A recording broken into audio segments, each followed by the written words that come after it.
They say life's a beach, but what it does not teach is to put that remote out of reach. We've got baseball tonight. Settle in. It's the Pirates and the Marlins here from Miami. And welcome into the booth. Joe Block along with John Wayner with you here this evening. And the Pirates going for a series split tonight. They will send Juan Nicasio to the mound. And Nicasio, after a great start to the season, has fallen on hard times as of late. Yeah, he put the Pirate uniform on. He was outstanding in spring training, and he had a pretty good April. May, not so good, a 6.75 ERA. Look at the opponent averages, 3.33 in May. Part of that is because lefties are hitting 3.11 against them. Righties just 2.11 for the year. And so opposing managers are putting more lefties in the lineup, giving Nicasio a bit of a hard time. And so I think it's important for Nicasio to figure out a way to get lefties out if he's going to stay in the rotation. Yeah, that's got to be a key cog we'll see tonight. The Marlins have several of those lefties in the lineup against him, and they'll be throwing a lefty themselves tonight. Wei-Yin Chen, who has not seen the Buccos in quite some time. Yeah, just one start against the Pirates. He has 3-2, 4.37 rec ERA so far this year. 5 starts. The last 5 starts, 1-1, a 4.50 ERA. At home, he hasn't been good. This is a control guy. He doesn't throw very hard. He's a 4-pitch mix. He will try to make you make contact early in the count. Not going to strike out a lot of guys. He's a guy, if you make him make mistakes, you can get him.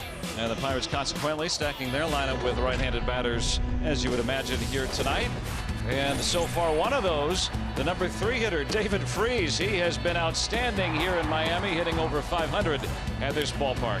We've got baseball coming up next here on Root Sports.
against the lefty tonight after coming through with that 2-run single that accounted for both Pirates runs yesterday.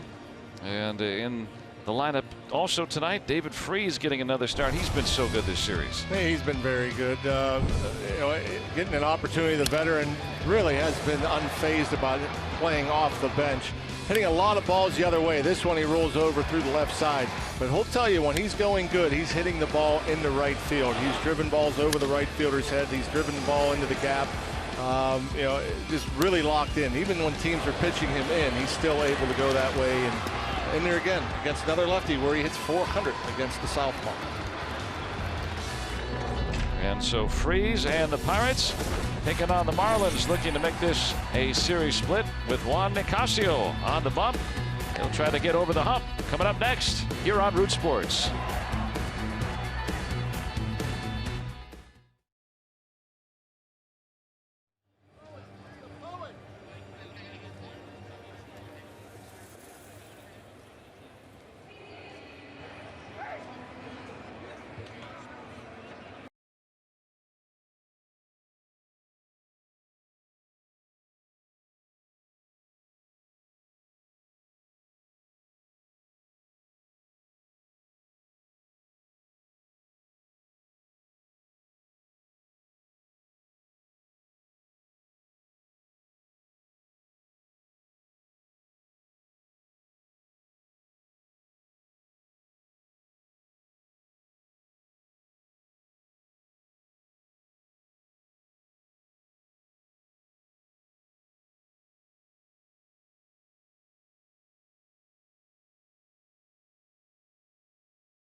Pirates Baseball on Root Sports is brought to you by Allegheny Health Network, Health for All. By Bordas & Bordas, official legal partners of the Pittsburgh Pirates. Visit BordasLaw.com. And by Day Automotive, we're gonna make your day. Let's go Bucks! Wei-Yin Chen of the Marlins getting the start tonight. Another lefty for the Buccos. Series finale here tonight at Marlins Park. Josh Harrison back in the leadoff role. And let's take a look at the RAV4 lineup for tonight for the Buccos. Yeah, Harrison getting the start at top of the order. Glenn Earl saying he merits it. He deserves it. Look at that average. And Andrew McCutchen, David Freese almost at 300 now. Jung Ho Gung back in the lineup, cleaning up with Cervelli and Marte. Mercer, then Matt Joyce against the lefty, and Juan Nicasio getting the start for the Pirates tonight. And your numbers for Wei-Yin Chen, the lefty, making his 11th start, 59 2/3 innings, 273 opponent's average. Not a whole bunch of strikeouts. Throws the fastball about 60% of the time, and then outside that it's slider, changeup, curveball. He throws them all about equally as much. Curveball by far his best pitch, a pitch that the league is having the most trouble with. And here's the men behind him, brought to you by Honda, the defense. Yelich, then Ichiro in center field. Giancarlo Stanton, a late add to the lineup. He's back in right field. Prado, Echeverria, Rojas in for Derek Dietrich. Hit with a pitch last night, but available tonight. And then Real Muto doing the catching. Echeverria with that 2-out double against Tony Watson in the 8th. That was the deal breaker. The Marlins ahead for good. First pitch of the ball game. Strike. Harrison has been so good all year, and as you pointed out, Rock's so good against lefties as well. Ben Hurdle says, you know, Jordy Mercer hasn't really needed to slip down the order per se, but Harrison's kind of earned his way to the top against lefties. Well, Josh Harrison's proven that he could hit anywhere. He's driven in runs. He can set the table. He can steal bases. You know, we talked about him being a super utility guy on defense because he could play in so many different positions, but he could hit anywhere in your lineup. Not a prototypical cleanup guy, and we won't probably see him in that spot because he doesn't hit the home run, but you get runners on base for him, he's going to hit. Now he's done that all year, primarily out of the number 7 spot. There's the 1-2. Now 2 balls, 2 strikes. Harrison is going to hit his way to a decent on base percentage as he has this year. 360, which if you're thinking, you know, hey, that's pretty good, it is pretty good, but the batting average is most of that. John Jaso still being the leadoff man against right-handed pitching, but Pirates have seen a lot of lefties as of late, 6 out of their last 8. Out towards Stanton. And the leadoff man gone for the Buccos here tonight.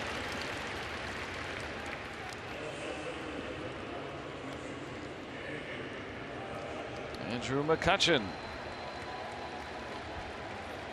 That average keeps on climbing. He's got a 6-game hitting streak. 257 now.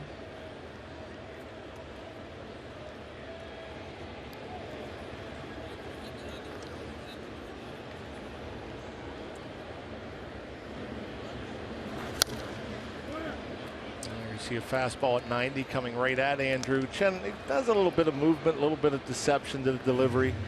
That fastball, he'd get away with it more than some. Now he threw one right down the middle to Harrison, got him to fly out, and gets McCutchen.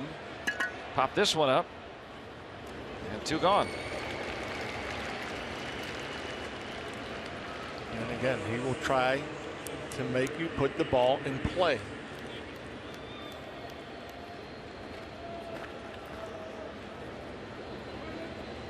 And there you see it, 60% fastball, 16% slider, 13 change, curveball 11%, where they're only hitting 143 against the big curve. Here's the big freeze. David having a nice series. 5 hits in the series, didn't even play one of the nights. Has that average up to 296.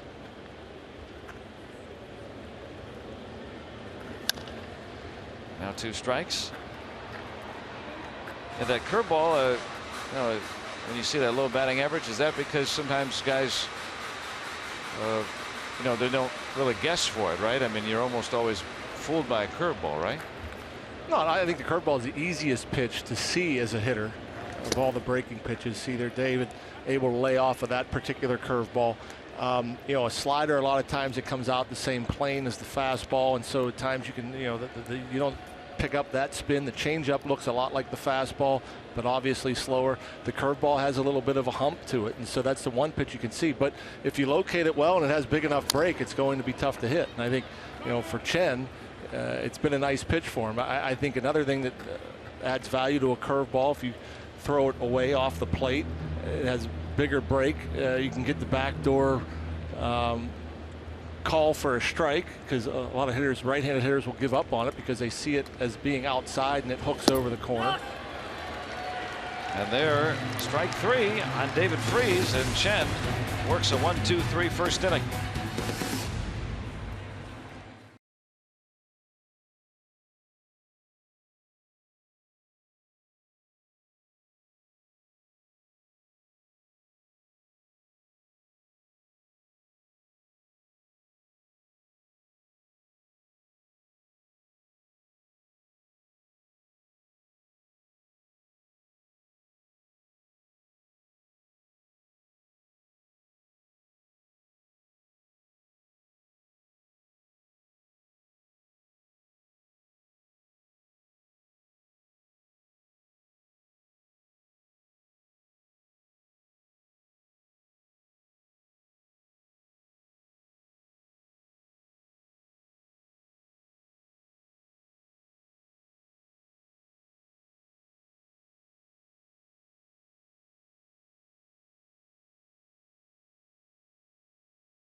Marlins coming to bat with Ichiro atop the Miami order. He's in center field tonight for Don Mattingly. Martin Prado, then Christian Yelich. Giancarlo Stanton added to the Miami nine with Bor Real Muto having a nice series. Echeverria, Rojas in there for Dietrich, who is still active, did not break that wrist after being hit with a pitch last night. Wei Yin Chen without a hit in his lifetime. And Juan Nicasio, his numbers brought to you by Hyundai. 10th start, 4-4, 4.79. The ERA, opponents hitting .261. For Juan, a couple of things. You look for command. You look for command of the slider. And another thing you wonder is the changeup. He threw it a lot more last time than he has this year. He threw about a dozen changeups in his last start. He's only averaging about 5 or so a game otherwise. Facing 3 lefties other than the pitcher here on the first pitch. He's going to get one. Ichiro retired on that ground out. Let's take a look at our Rivers Casino tips to win. Efficiency. There you saw it. 1 pitch, 1 out. That's a good sign for Nicasio. 4 2/3 innings his last time. 105 pitches. That's the one thing we've seen from Juan a lot this year. Guys battling in there, him not being able to finish. Guys in 3-4 pitches like Ray Searich wants. And for me, I see a Gung show tonight. I see Jung Ho Gung with a big night making a call. It's kind of the guy he hits, right? In Chen, lefty, doesn't throw particularly hard, right? There's a strike. Yeah, he's a guy that likes the fastball. And what we've seen so far, Chen has thrown the fastball. He has challenged the hitters. It'll be interesting to see because Gung has not been seeing many fastballs. 0-1 missed in. But Jung Ho, we don't see him struggle a whole lot. He's just 1 for his last 13, and I just think he's due to break out. 1 for 9 in this series. 2-1 to Martin Prado. Don't see that very often. Just a flat miss from Francisco Cervelli. Looked like it hit the back of his mitt, like he closed it too soon. Hit the top of it. It's one thing that Cervelli does so well is frame pitches, make pitches look good. He doesn't move the arm or the glove around a whole lot. Might that mean Nicasio's got some good movement tonight?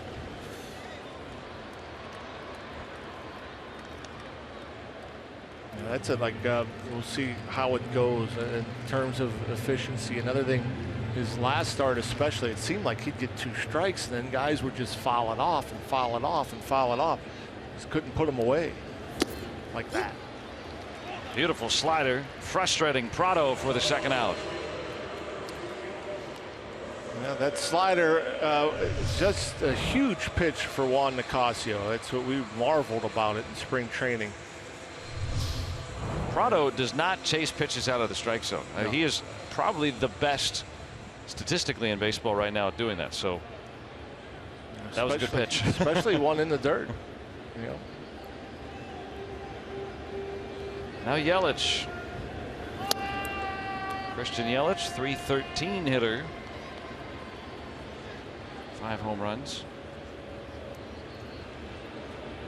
Yeah, not putting hitters away. That has been a theme in the past, few starts, really, I think, for Nicasio. And he's one of, this is something that mystified me a little bit. I didn't realize this, but he gets ahead strike 1 on a lot of hitters. Yeah. Which usually, if a guy has big pitch counts, he's falling behind, right? Typically, yeah. Typically speaking, guys that walk a lot of batters. It seems like he ends up falling behind counts either later in the count or, like you said, a lot of 2-strike fouls. Mentioned last inning with Chen. He averages less than 15 innings or 15 pitches per inning, and then Nicasio's almost at 18.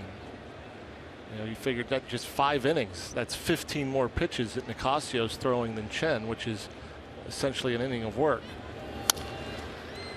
And through the shift. And them all bunched up, and Yelich picks up a 2-out single. I've been saying it all series. Yelich a tough out because he rarely, if ever, looks to pull the fastball. He just looks to hit the fastball the other way, which keeps him on the breaking ball. It's hard to fool him or to get him to chase a breaking ball out of the strike zone. You throw it in the strike zone, he's liable to hit it hard to right. And you throw a fastball, good chance he's hitting it the other way. And he wastes a bunch of them as well.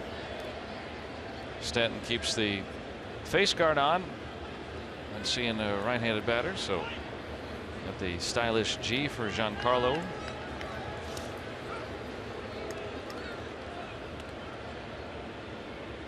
That was a scary night back in Milwaukee when Mike Fiers hit him with a pitch.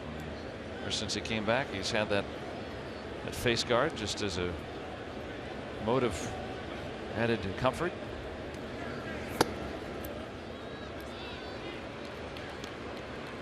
And originally not in the lineup tonight. Don Mattingly didn't have him in, but Stanton was placed in that lineup a few hours before game time after getting his first start of the series yesterday.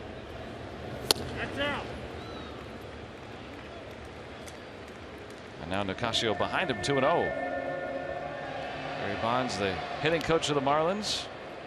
Don Mattingly on the left, the manager, first-year manager of the Marlins, coming over from the Dodgers. 3-0.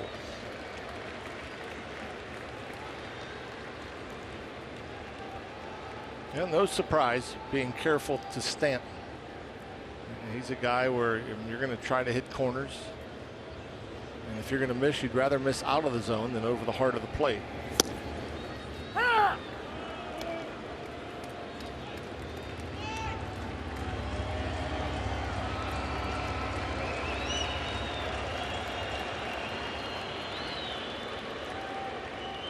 Yelich out at first, 2 outs.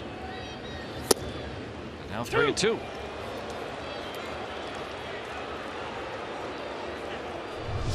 Stanton didn't seem thrilled with it. Looked like it was at the bottom of the zone. Well, or maybe a bit low. Pitch that he got rung up on last night. A pitch just below the knees that he wasn't happy with. Yelich will be on the move. 3-2. Whoa. That time he walked him. Casio wanted it. Looked pretty good. Thought it was on the plate. Thought it was better than the 3-1 pitch. It was.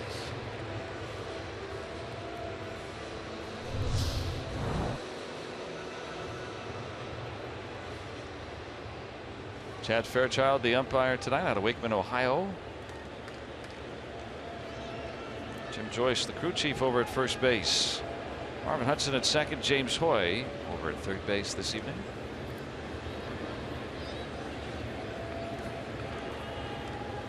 There's Justin Bourg.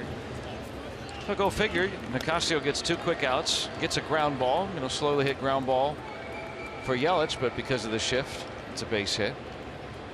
Now a walk. Now the inning's continuing. And that pitch count rises in the first inning. Yep, he's going to throw at least 20.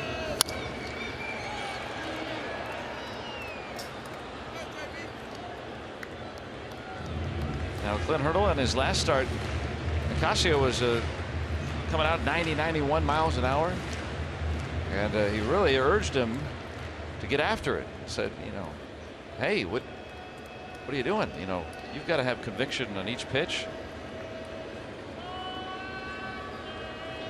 No time to ease into a start. Pitch number 1, you got to be firing. He's a lot better in that regard, at least tonight.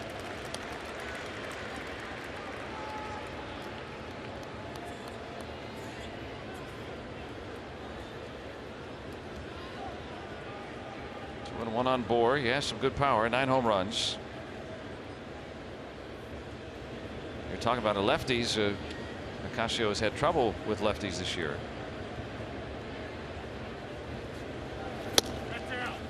And how do you what's the solution? Is it just as simple as throwing the changeup, but what if you don't have a great changeup, or what if it's not good that particular night? I think that's been the problem. I mean, it's been, you know, like right now, Bohr. I mean, he's looking dead red fastball.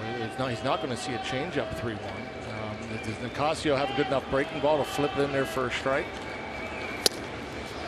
He has to go fastball, and Bohr ends up coming up empty. But you get into a hitter's count, you're a left-handed batter against Nicasio. You know, you're going to know what he's throwing. There's no element of surprise. And still enough velocity at times, enough movement at times to where he can get away with it. But I just think if you don't have a third pitch to offer to the lefties, you become more predictable. Runners will be moving from first and second with 2 outs, and the 3-2 right into the shift. Mercer will throw out Bohr, and that ends the inning. The 24th pitch, scoreless first inning for Juan Nicasio.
Have scored 13 runs so far in this series, so that means you get $1 off each run that they score here in this series on the purchase price of an infield and outfield box seats for the upcoming series against the Mets, and later this month against the Giants at PNC Park. Tickets available for purchase 30 minutes after the game at pirates.com/howmanyruns, or tomorrow morning at the PNC Park ticket windows. And so far already $13 off. Maybe looking for several more tonight. As here's your pick, Rock, Jung-Ho Kang tonight. Let's see if he can take advantage of the lefty slants of Wei-Yin Chen. Chen, born in Taiwan, is started more games than any other Taiwanese-born pitcher in baseball. Kang, of course, from South Korea. I was talking to Kang the other day about when he gets a chance to face other pitchers from Asia, different countries, different leagues. One hit toward the gap. Ichiro at 42, looking half his age out there in center. So one gone, and Cervelli coming up. A little off the end of the bat, Jung-Ho. That ball just stayed up there. It wasn't hit as hard. Off the bat, thought it might split the gap, but Ichiro is still 42 years old, but is in as good a shape as anybody. They say he works harder than anybody. Even shows up at the ballpark on days off, get his workouts in. It look easy. Strike in there to Cervelli. Kang was just telling me the other day that still has great reverence for a number of pitchers that have done things in Asia, and thinks it's pretty cool because of the influx of Asian players here in the last 20 years or so in baseball. So even though they're from different countries, still there's some intrigue. Sure. It was not a good call.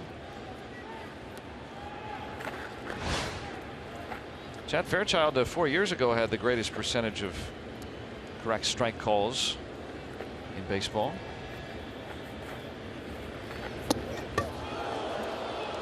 And that one appeared to have hit Cervelli.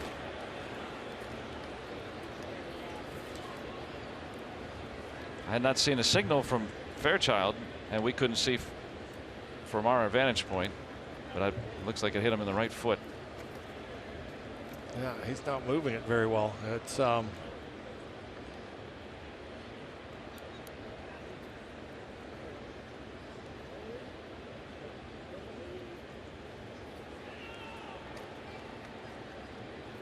of on the inside part of that foot. Todd Tomczyk, team athletic trainer, out.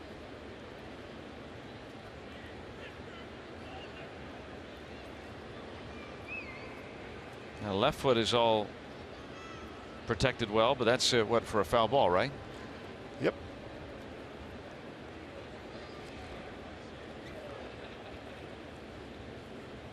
Now one thing that happens, hopefully he'll be able to stay in the game.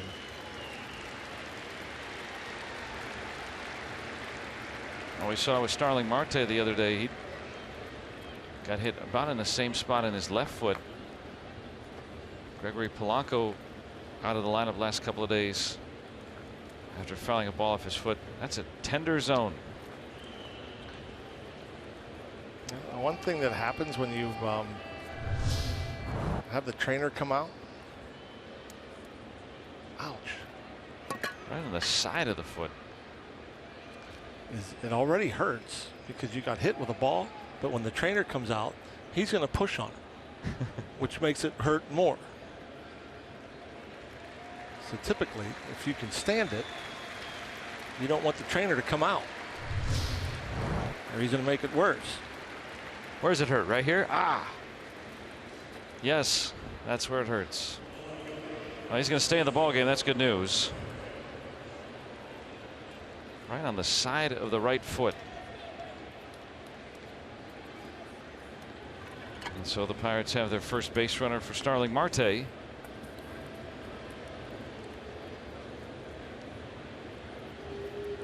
For Stewart at the ready if needed.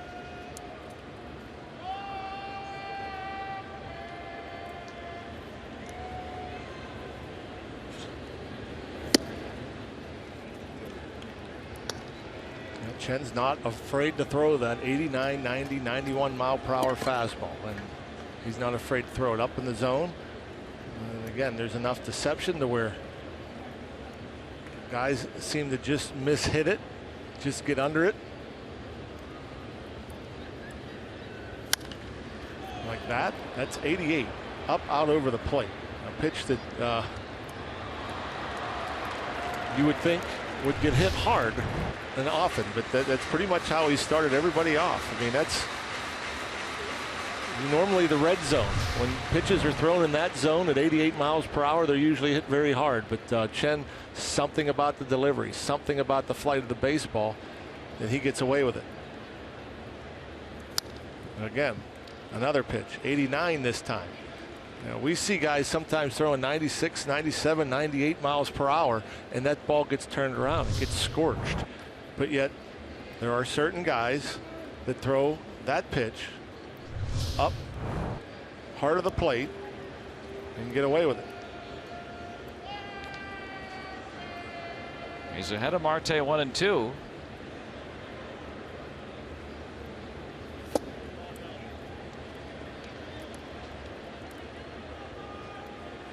Chen is signing a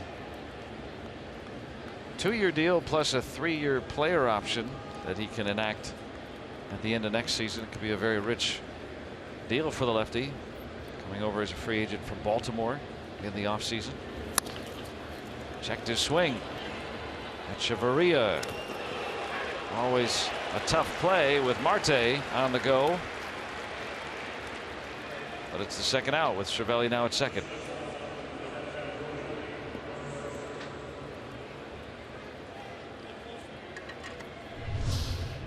Didn't mean to. We'll check swing. Echeverria on the run, half a step. It's Marte. Yeah, if he goes full speed out of the gate, he beats it. He's done that a dozen times already this year. Infield hit. Now Jordy Mercer hitless in his last 10 in the 7th spot tonight. Flipping up that curveball, ball 1. Van Hurdle saying that Mercer, after getting off that really good April, down a bit lately, so just to put him back at his regular spot. Traditionally, he's hit lefties well. Trying to score Cervelli from second.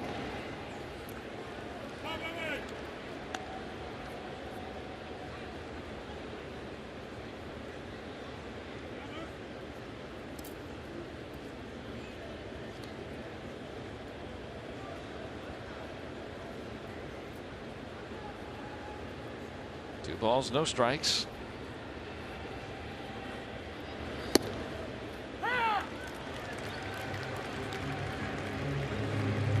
And again, the velocity from Chen, very seldom touching 90. 92 is about an average fastball these days. And if it's up middle of the plate, it gets hit. And for whatever reason, at least the first time through, the first couple of innings here, he's gotten away with some. 2-2. The Pirates have not seen Chen since interleague play with Baltimore several years ago, and really no extended looks. Cervelli had seen him a little bit with the Yankees over in the American League East, but Chris Stewart the same. But the only Pirate had seen him 8 times or more, that Sean Rodriguez, not getting the start tonight. Full on Mercer.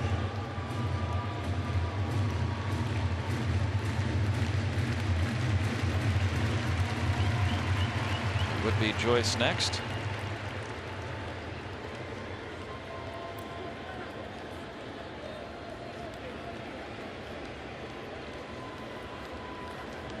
Nothing in the second.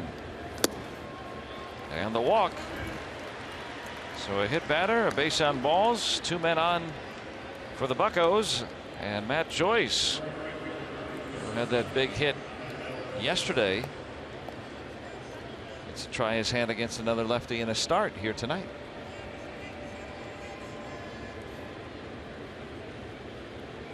.328. Yeah, that's pretty impressive stuff for Joyce. 17 RBIs and just 64 at bats.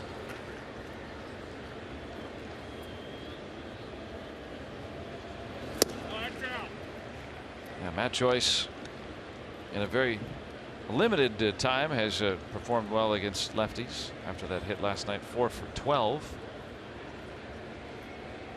.333. So hasn't fared badly at all. That's very good for 12 at bats. Getting himself ahead of the count here, 2-0.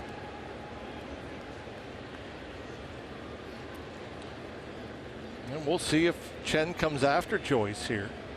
2-0. Does he give him the fastball? Typically, he's been going upstairs.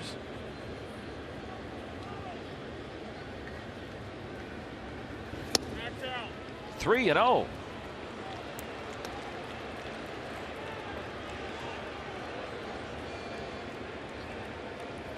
if you don't have that overpowering stuff, Chen has challenged hitters earlier, but now, I mean, if you start to nibble, this team will eat you alive, right? It's what the MO is. Typically, that's what you try to do, but you do have the pitcher Nicasio on deck, and he doesn't have to give in here.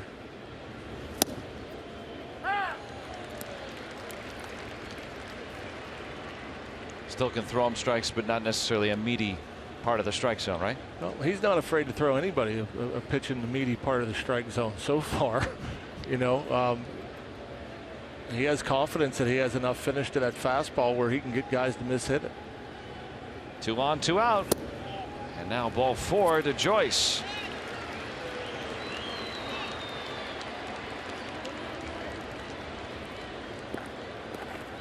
On Nicasio. Get a chance to get the Pirates on the board first. 2 out of 13. He has a run batted in on that pair of singles.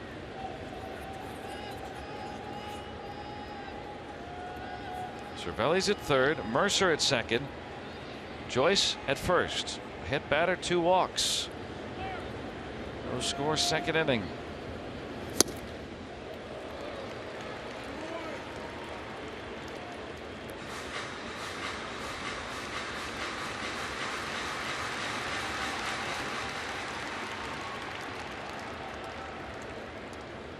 Getting that pitch count up, nearing 40. Little flare. Ichiro. Does he have it? They say he does. As Jim Joyce went out there, and Ichiro making a terrific snare to end the inning. Yeah, saving at least 2. That's a heck of a play. Went a long way.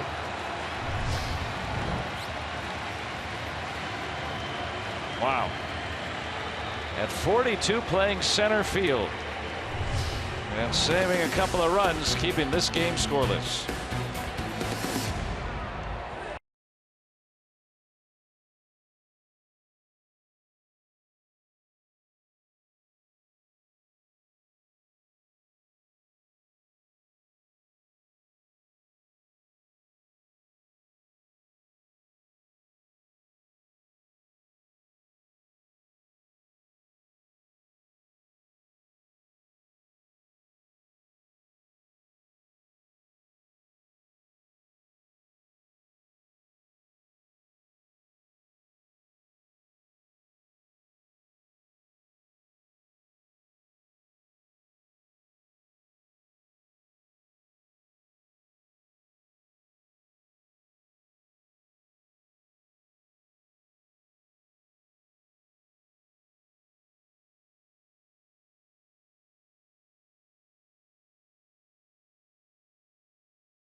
Ichiro. Tell you what, he covers a lot of ground. Great route. Not afraid to get dirty.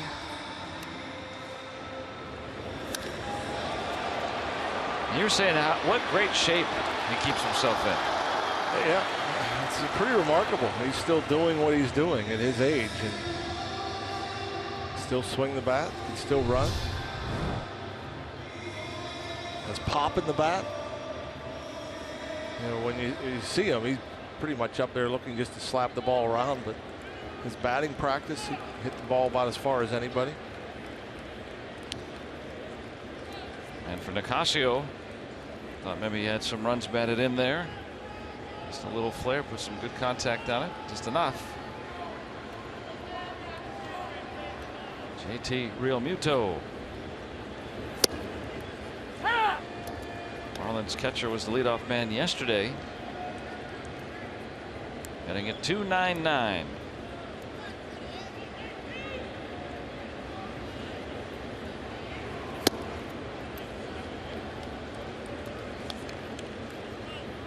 So Nicasio thought he had a pretty quick inning there with the Ground ball with 2 outs. Ended up needing 24 pitches. Let's see if we can rebound here.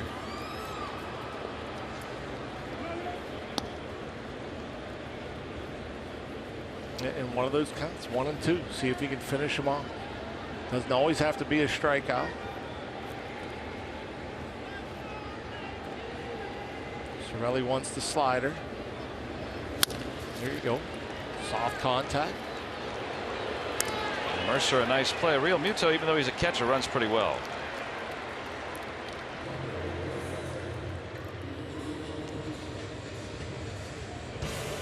And you can come on out to the North Shore tomorrow for a free shirt Friday when the Pirates take on the Angels. 7:05. If you're one of the first 20,000 fans through the gates, you receive this free Pirates 1979 t-shirt presented by Sheets. There's our model. For tickets, go to pirates.com/free shirt Friday. That's tomorrow night. Back home. That's Chavarria toward the corner. Fair ball. He's got some wheels. Harrison's relay. And that'll hold him to 3. A triple here with 1 out.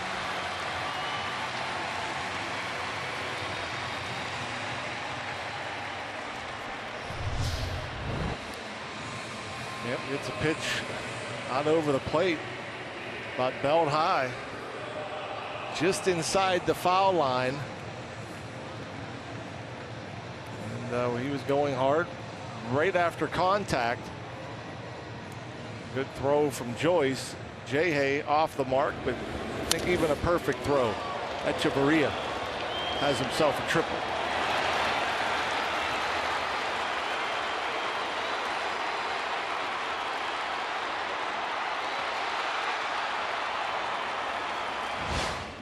One out, 3 base hit. Pirates bring the infield in.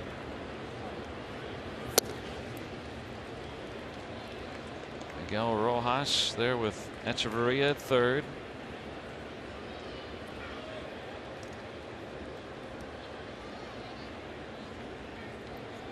Rojas hit .268 without a home run. Right after the Pirates threatened with 2 outs and the bases loaded. Now the Marlins with a scoring opportunity. There's the squeeze. Well done. Marlins lead 1-0.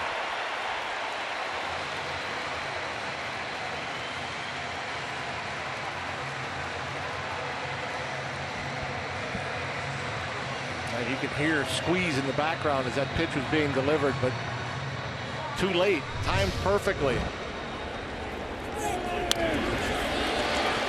He bunts it. They get a run. Yep, and really don't have to be too perfect with the bunt. Just put it in play fair. And you saw Echeverria didn't give it away. He didn't break too soon. That's a suicide squeeze. The difference is that the runner comes home no matter what. So, for instance, if you took the pitch or you miss it, the catcher has the ball. And the batter's coming right for home plate. It's an easy out. So it's risky, but get that bunt down. It works every time. And a good spot in the order to do it with the pitcher to follow, right? I mean, you know, got 1 out. Yep. If you don't think maybe the guy's going to get a fly ball out of it, right? Good time to do it. Perfect time to do it. Chen without a hit in his major league career. 8th place hitter. A guy that you don't have a great deal of confidence in that he can drive it in. You squeeze with him. And so the Marlins have the lead 1-0.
Sports is brought to you by the all-new Chevy Cruze and your Western PA Chevy dealers. And by Barrel. Check out barreltires.com and never overpay for tires again. Let's go Bucks! And 1-0 Marlins as we begin the third inning. Squeeze play works for Miami.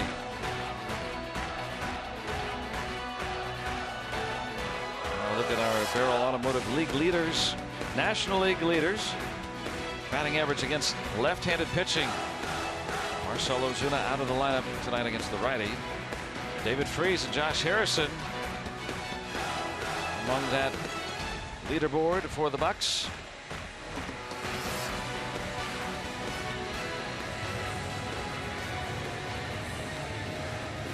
Thursday night in Miami here at Marlins Park.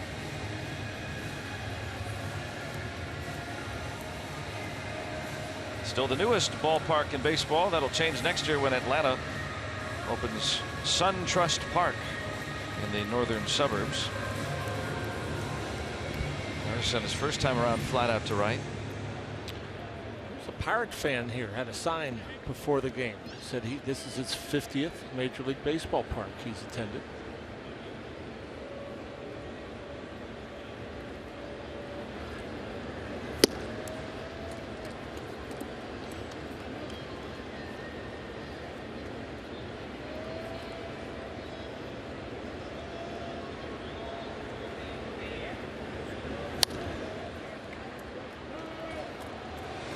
Harrison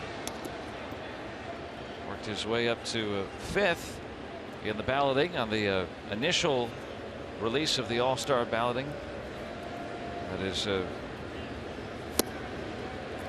underway and about a month away from concluding, so a chance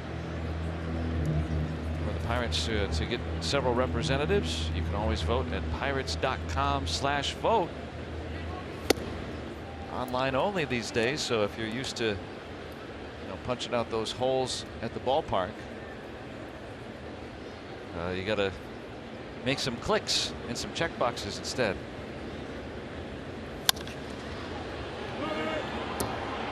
Harrison was ranking 5th.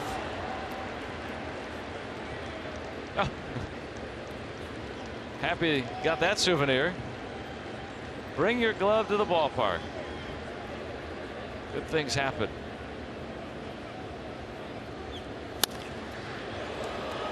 To Ichiro. Been a busy guy out there in center tonight. Lots of fly balls.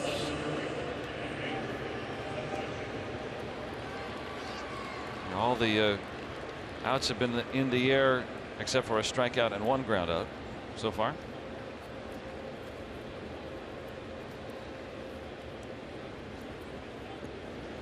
Andrew McCutchen popped out to short his first trip. In the air. This time Yelich gets in on the action. He keeps leaving the ball up. He's leaving a lot of pitches up. Even that first at bat of this inning, the breaking ball's been up. There was a changeup that was up, and he may get away with it a time or two through the lineup, but I don't think he'll get away with it all night. And now with this bunch, even in this big ballpark, the Pirates still have plenty of guys that can hit it out.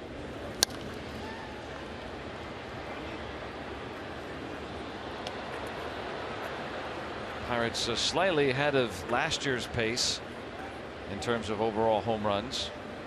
They've really spread it out. One guy's in the leaderboard,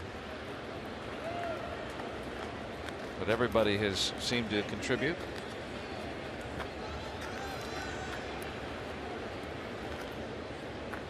Gregory Polanco second on the club with 8 home runs.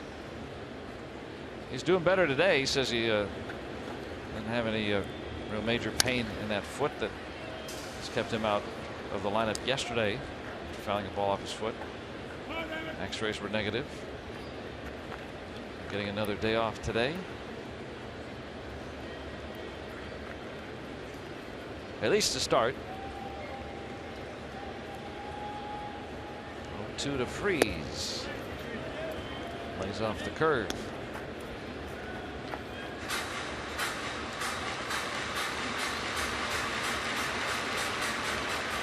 Pirates, though, still without a hit, even though they loaded the bases in the second. Didn't get a hit to the 6th inning last night. And mustered just 5 hits against the Marlins on Tuesday. That was after that 10-run outburst on Monday to begin this series. Run into Jose Fernandez. He could put you into a slump. Rojas. It's the 3rd out. Chen sends him down 1-2-3 in the 3rd.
Hey, stay tuned after the game for the latest Inside Pirates baseball. Some of the Pirates' top prospects dominating the minor leagues. And Jung Ho Gung battles his way back from that terrible knee injury. And we'll have much more for you. Inside Pirates baseball presented by Allegheny Health Network tonight after postgame right here on Root Sports.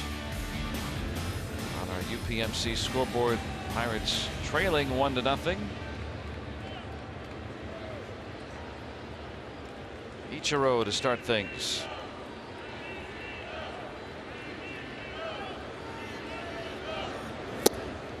I was taking a gander at this between innings. You know, Ichiro 42.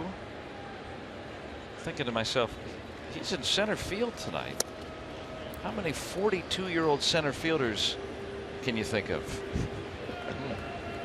The only one recently, this made sense. Ricky Henderson played a little center field at age 43.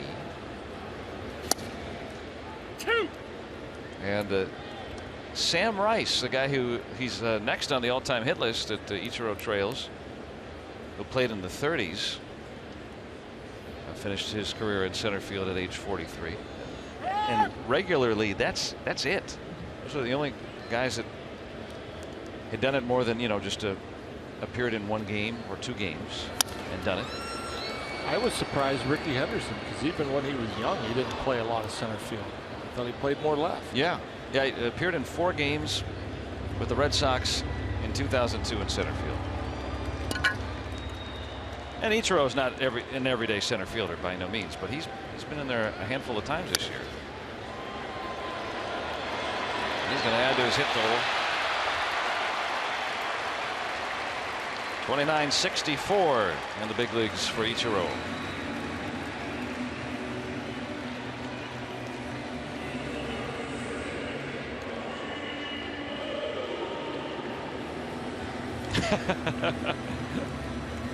That's how many he needed coming into tonight to get to 3,000. All right, let's see.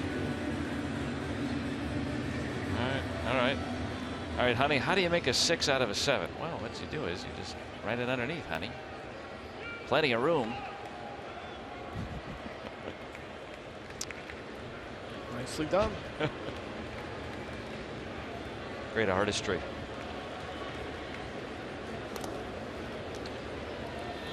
Ichiro, 262 hits in one season. All-time record. And you see all the other superlatives. Now that's just in the major leagues, don't forget. When he joined the big leagues in 2001, not only the Rookie of the Year, he was the MVP. And Marlins very interestingly have put together the hits that he had in Japan and here in Major League Baseball and said, okay, he's close to equaling Pete Rose. Well, I thought there was a really neat article by a man named Scott Simkis in Saber, and he actually put all the professional hits together. So Rose gets his hits from the minors, right? Hank Aaron does, Ty Cobb, and Ichiro gets his hits from playing in Japan too, right? All the professional hits, and Ichiro is closing in on Aaron for 3rd place all time for a worldwide professional hits. Good stuff. Trailing only Rose and Cobb, as you would imagine. So I think that's probably more a complete listing, but Ichiro, any way you slice it, one of the very best hitters who's ever lived. In terms of getting hits. No doubt about it. Got a big lead over at first.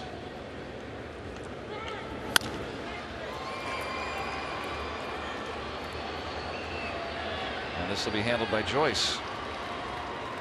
Rock, you were saying the other day too about Ichiro, about how you think he could really hit for some power earlier in his career if he chose to go that route instead of being collecting hits. Yeah, he has power. He's not a big guy, but he still has power. You watch his batting practice, he will put the ball into the second level here and do it at will. And if you were lucky enough to be at PNC Park when Pittsburgh hosted the All-Star game and watched his batting practice, it was remarkable. He just routinely hits the ball into the seats. 5'11", 175 pounds.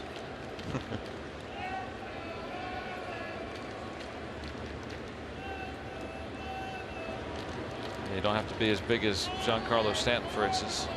Andrew McCutcheon's a good example of that. Hank Aaron was a great example of that. Just over Harrison. And the Marlins have 2 men on with 1 out here in the 3rd. And one of the few times you'll see Yelich pull the fastball. So often he looks to hit that fastball the other way, but got it started a little earlier, turned on one. Ichiro pausing, making sure it gets over Harrison's head. Harrison at 5'8" there at second base. Well, he can leap so high, so Yelich putting it in the right place. 2 on for Stanton.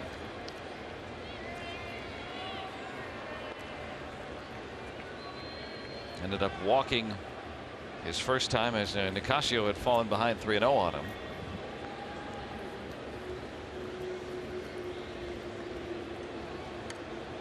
And so far tonight, now after Yelich, a couple of singles, Ichiro has picked up a base hit. So those lefties, 3 out of 5 so far against Nicasio tonight. And now a righty has a hit. Ichiro will score. Double for Stanton, and the Marlins lead 2-0. Run batted in 27.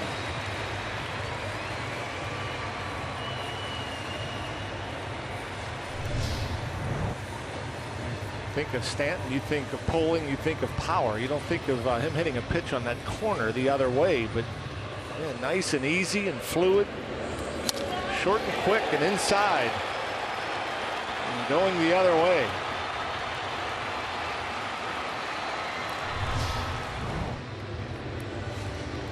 Sixth double for Stanton. And Cervelli is still hobbled and fouled the ball off the side of his foot. I should say he was hit with a pitch, I beg your pardon, in the second inning off the side of his foot. And now, after catching a couple of innings since that time, is going to leave the ball game, and Chris Stewart is coming in. Stewart already suited up and ready if needed. Yeah, I think maybe he was tipped off that Cervelli was going to try to see how it feels. You typically don't sit on the bench with your gear on, so Ray Searage will talk things over, give some instructions to Nicasio and Stewart how to hopefully get out of this second and third one-out jam down by 2. We'll give Chris Stewart some time to get loose. So a very rare mid-inning defensive change.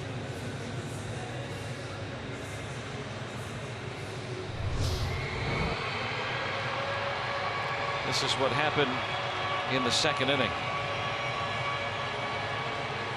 The inside part of that right foot. Tried to stay in the game, caught the second inning and part of the third inning here. And they're going to walk Bohr with first base open. They'd rather face Real Muto and create a double play opportunity.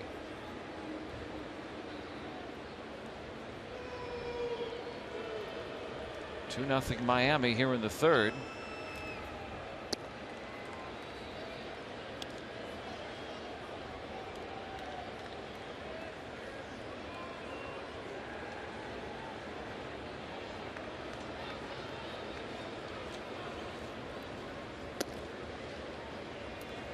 Ball 3 to Bohr.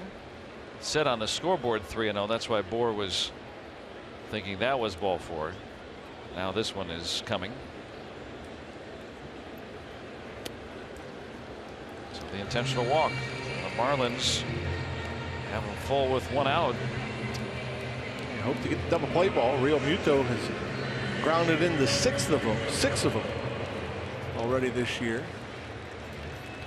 And as we've seen, he's not the typical slow-footed catcher. Yeah, well, look at the play last night. He was the runner at third base on the grounder to John Jaso.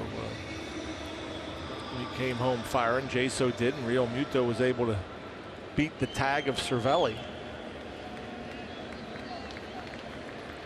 Was surprised how quickly he got to home plate. He grounded out in his first trip last inning.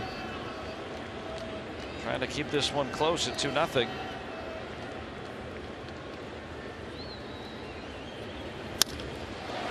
This will get a run home. Yelich is tagging, and so is Stanton. He'll get in as well. And the Marlins lead 3-0.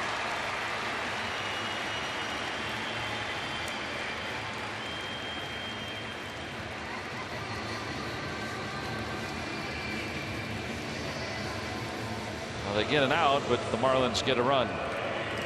RBI 14 for Real Muto. Good approach, looking for a ball up and looking to hit it the other way. Got a breaking ball that was up. Hit it plenty deep enough.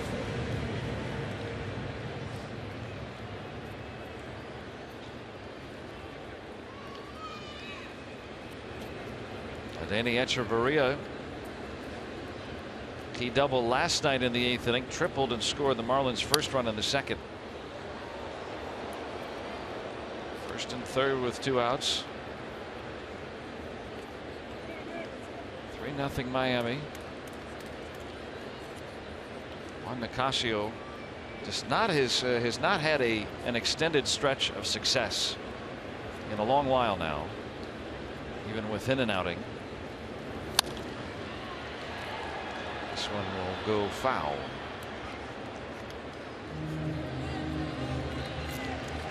You said it best in the open, Rock. I think, you know what, spring training is spring training, but regardless of the success that he had, you could see the stuff was playing, and he carried that over fairly well into April. He was rather effective. Yep.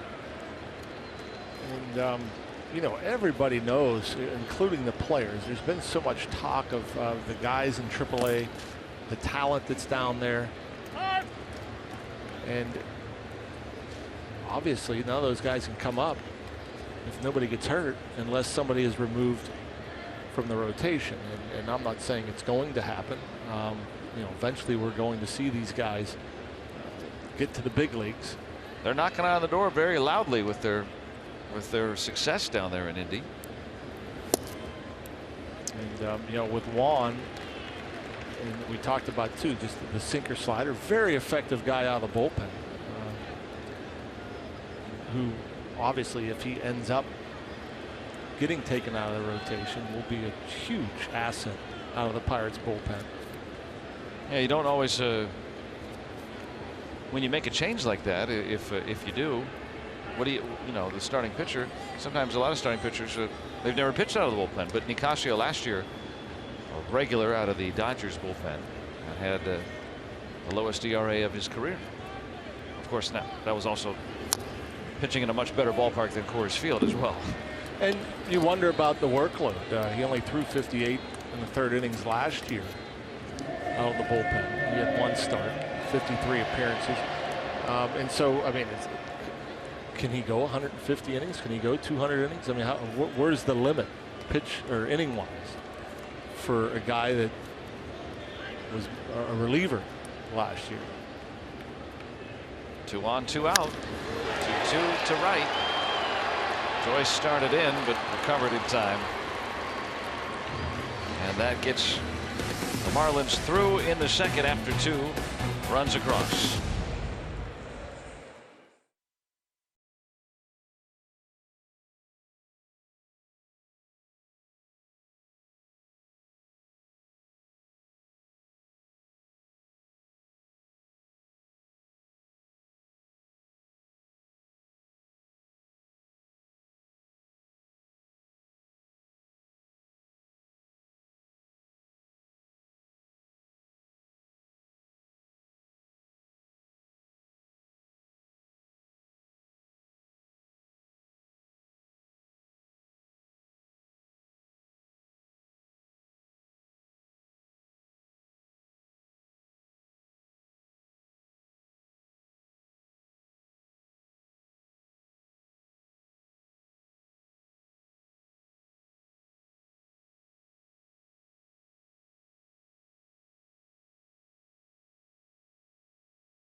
Wheel drive RAV hybrid has performance that will make you rethink hybrid. Let's go Bucks!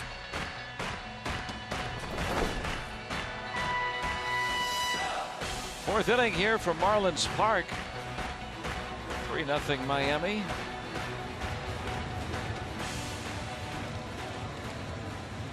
Got to keep that at the ready. Got to get things turned around here. Pirates have been quiet offensively after that 10-run outburst on Monday. Juan Nicasio 3 runs across through the first 3. Wei Yin Chen, as you pointed out, Rock, has been daring the Pirates, so to speak. Leaving pitches up, throwing balls out over the middle of the plate. So far, he hasn't allowed a hit. He will. Hopefully several. Gung flat out. Flare toward the gap in left center to lead off the second inning. Hung up long enough for Ichiro to get underneath it. Staying out of the middle of the zone there.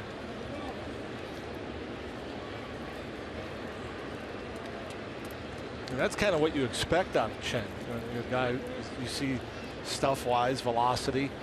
You expect him to stay around the edges, out of the heart.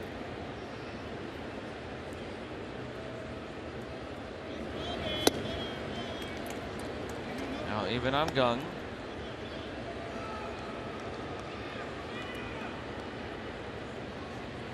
Stewart will be next, as Francisco Cervelli had to leave this game. And Joyce on the appeal. Cervelli hit in the side of a foot with a pitch, and stayed in, played another inning and a half of defense, but had to come out mid-inning.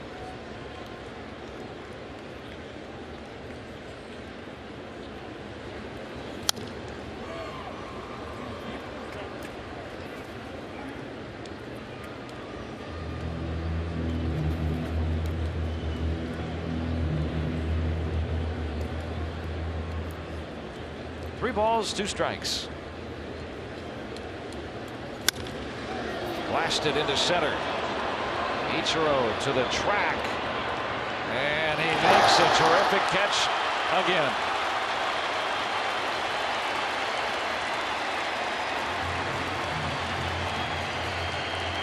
Oh, man. Just enough room for Ichiro. About a foot from clearing that wall in center field. Goes back, finds the wall, feels for it. Even got turned around for a moment and still recovered. They thought it was gone.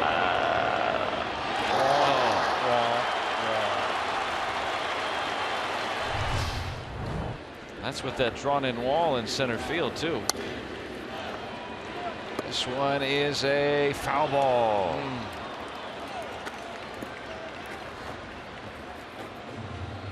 Not by much. Oh, look at our Point Park tweets. And those same fans came loaded tonight, cheering on their favorite player. Yeah, almost got another pitch. That was another mistake. Chen left the pitch up out over the plate. Jung Ho hit it pretty good. Just needed a couple more feet. Do you want to tweet the booth? Just hashtag Bucks Booth, and we'll get it. We'll process it, get it on the air.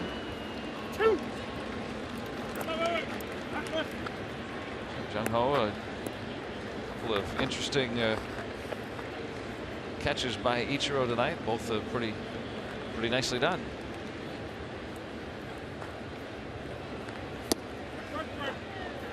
Stewart called out on strikes.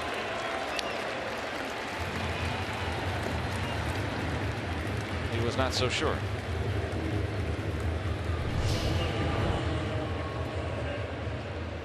A little breaking ball right at the inside corner at the knees. Nicked the edge of the trampoline. Backyard baseball. How about twice tonight? Jung Ho Gung. Pitch came from Taiwan. Hit from South Korea. Caught in Japan. I hadn't thought of that. It's amazing to think that yeah, the influx of players from Asia and how baseball has become such a really now a global sport. International.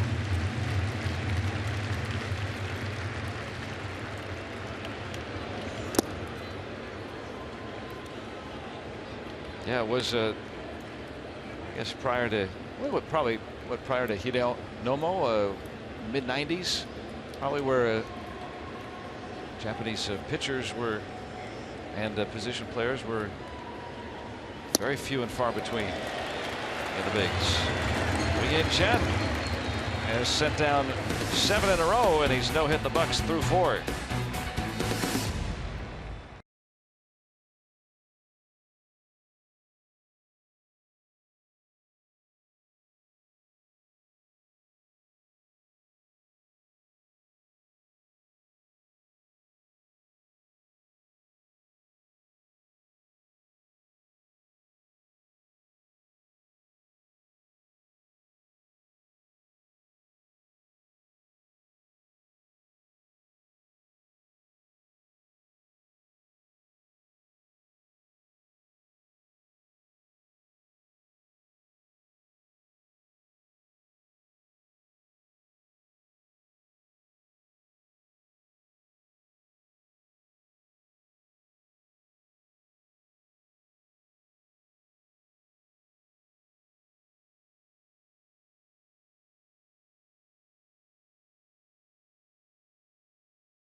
The former Pirate Brian Morris has been on the DL for about a week with a herniated disc in his back, and yesterday elected to have surgery, so he'll be out a couple of months.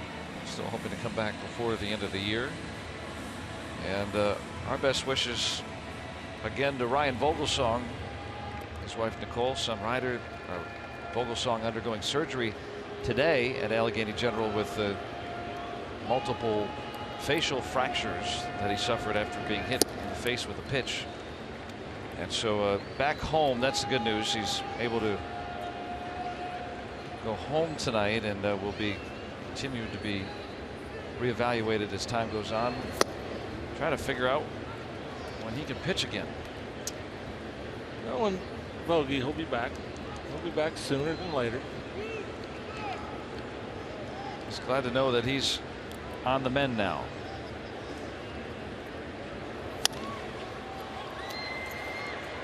Does this stay in play? Yeah. Freeze gets there. Also, Francisco Cervelli leaving the game tonight. They're calling it right foot discomfort officially after being hit with a pitch in the second inning, so he's continuing to be examined. He left in the middle of the third inning from his crouch behind the plate, so you know it really had to be bothering him to leave mid-inning after trying to stay in the game for a little bit. Chen batting right-handed, bidding for his first big league hit. Still thrown out on a heck of a play by David Freese. Boy, that was a heck of a play. Frustrating, I'm sure, for Chen. Not for David Freese. And Juan Nicasio is off the very end of the bat. A lot of English on that. That actually looked like it was almost spinning to keep it in fair territory. No slice, and David Freese had to go a long way. Stretches out for it, up quickly. Perfect throw. Great play by the third baseman. Outstanding. Playing it first. He has looked very, very nimble over there at first base. And Chen now 0 for 27 in his career. He's batted right-handed both times tonight. He's a left-handed batter. He's just tried to do something different. Looked okay. Hey, if you're 0 for 25 batting lefty, might as well switch, right? I guess. If you've got 4,000 career hits batting lefty, stick with it. Ichiro has.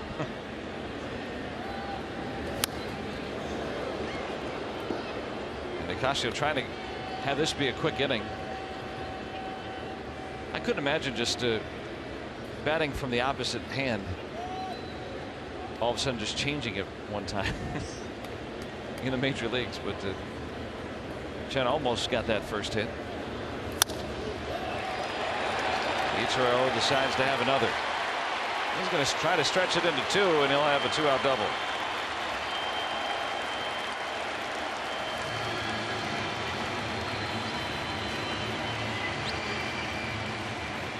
Two hits tonight for Ichiro, and that man's going to have to adjust his shirt. Man, it's just. It's not a bad pitch. Good hands. You know, it's like his lower half. He gets to his front foot. The lower half clears. He gets the hips through, and the hands just stay back and inside the ball. Uncanny how well he can manipulate the barrel of the bat. And now 35 hits to 3,000. We just look at that man's belly. He'll tell us. Hopefully no more adjustments to his shirt will be needed tonight. Ichiro with a couple of hits. 5th double now. And Jose Fernandez, a Tuesday starter, keeping track.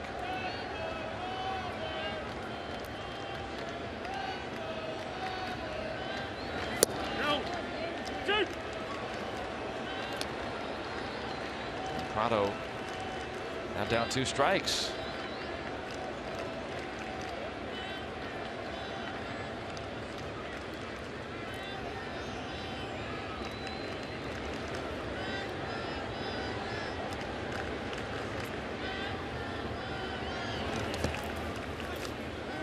Nice job there, Chris Stewart. Quick to the ground, keeps it right in front.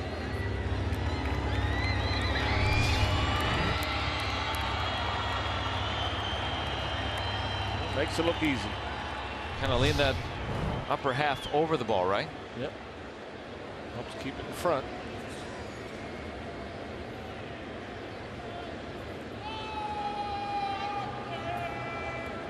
One, 2 to Prado.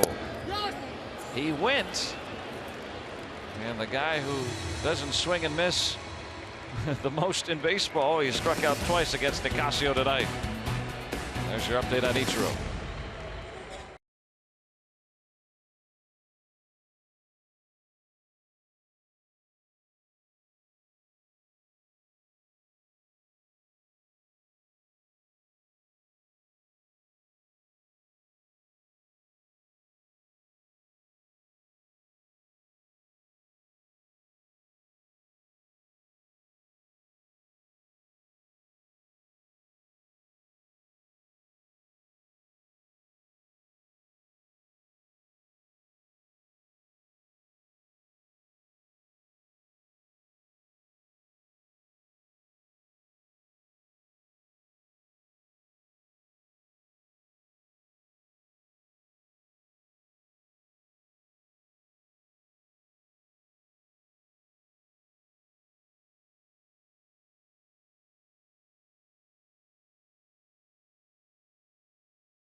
Day in history for the Pirates, and 3 years ago Garrett Jones, first Pirate ever to hit a ball into the Allegheny on the fly, and it also tied the game against the Reds. In extra innings, Travis Snyder driving in Russell Martin with the game-winning single.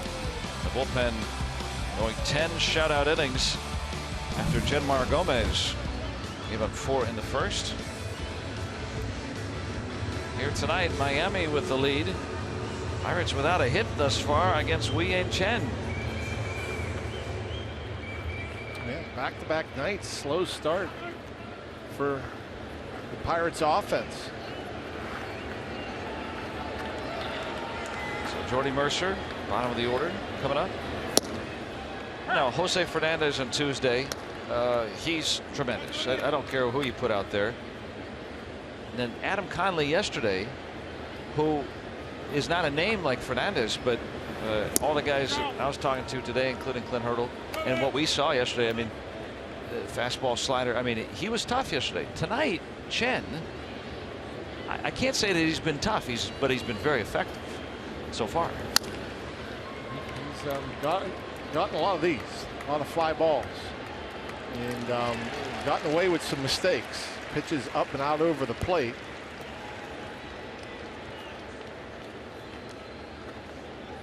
He sent down 8 in a row, and the only Pirate base runners all came in the second inning. A hit batter, that was Cervelli, who ended up having to lead the game after getting hit in the right foot with a pitch. Mercer and Joyce walked.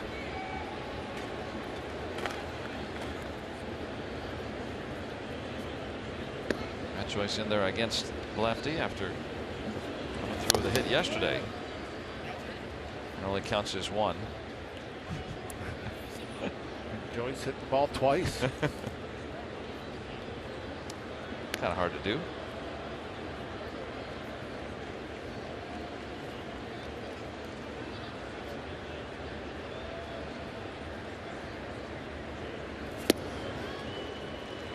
And 2 strikes on Joyce. I had that pinch hit 2-run single yesterday that tied the game. Ended up being all the Pirates, though, would get.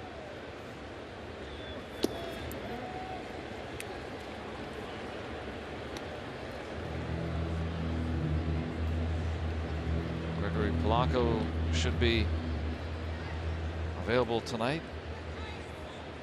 Normally he would be probably the guy to start against a lefty.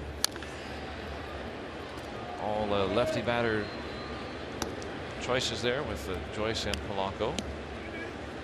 Says he feels a lot better today.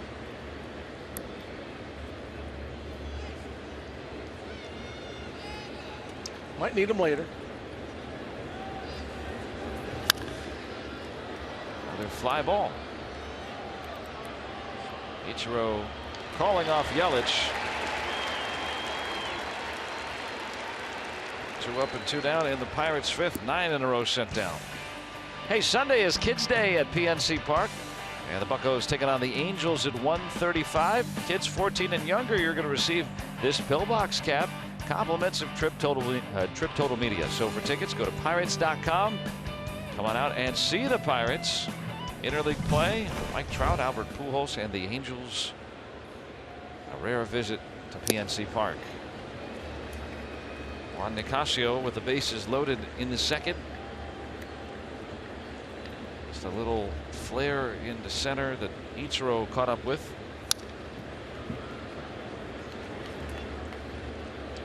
Yeah, what a difference that play makes. I mean, that's driving in at least 2, and the Pirates are still hitting. I mean, that right there is the play of the game for the Fish.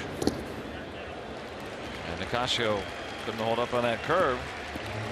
So 10 men sent down in a row by Chen. It was no hit. The Pirates over 5.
Marlins here inside this park, all closed up tonight. And the Pens are taking a 2-0 lead. Pirates hoping to make this a series split against the Marlins. Rock and I stayed here last night to watch the end of the third. We had to bust it back to get back to watch overtime. Another thriller. A lot of them, a lot of close games. Unfortunately, Penguins able to come out on top. Most of them. Here in the 5th, Yelich, Stanton, and Bohr. Heart of the order coming up. Now 2 balls and no strikes.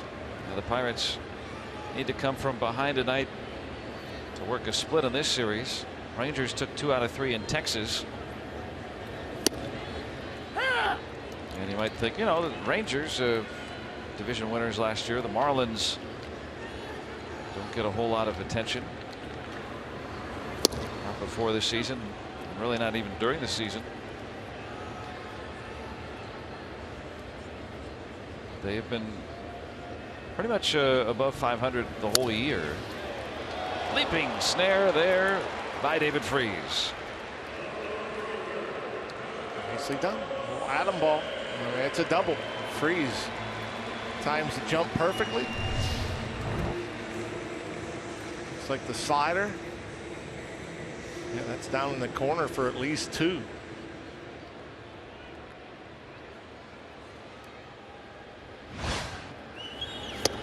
And so Stanton bats with the bases clear. David Freese looking very, very good over there at first base.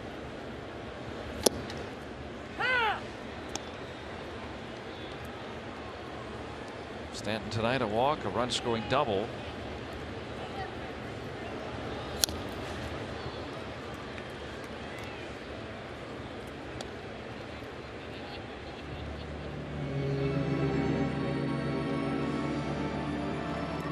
Barry Bonds, hitting coach of the Marlins, Frank Menachino, the assistant. Worked with these Marlins hitters who have been improving. You watch Barry Bonds during batting practice, pretty much it's just like watching him now.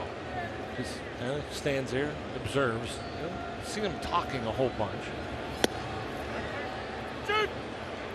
I imagine, though, if he says something to you, whether you're Giancarlo Stanton or Miguel Rojas or anybody in between, you're probably going to listen to what Barry Bonds tells you. You would think. There's Frank Menachino. Walt has done a fantastic job as well. And Nicasio striking out Stanton. And let's take a look at our Volkswagen standings.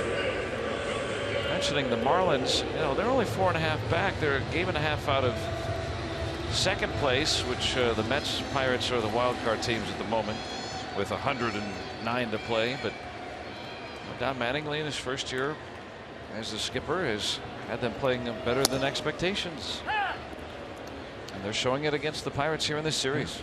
Look, 3rd in the National League in hitting and batting average.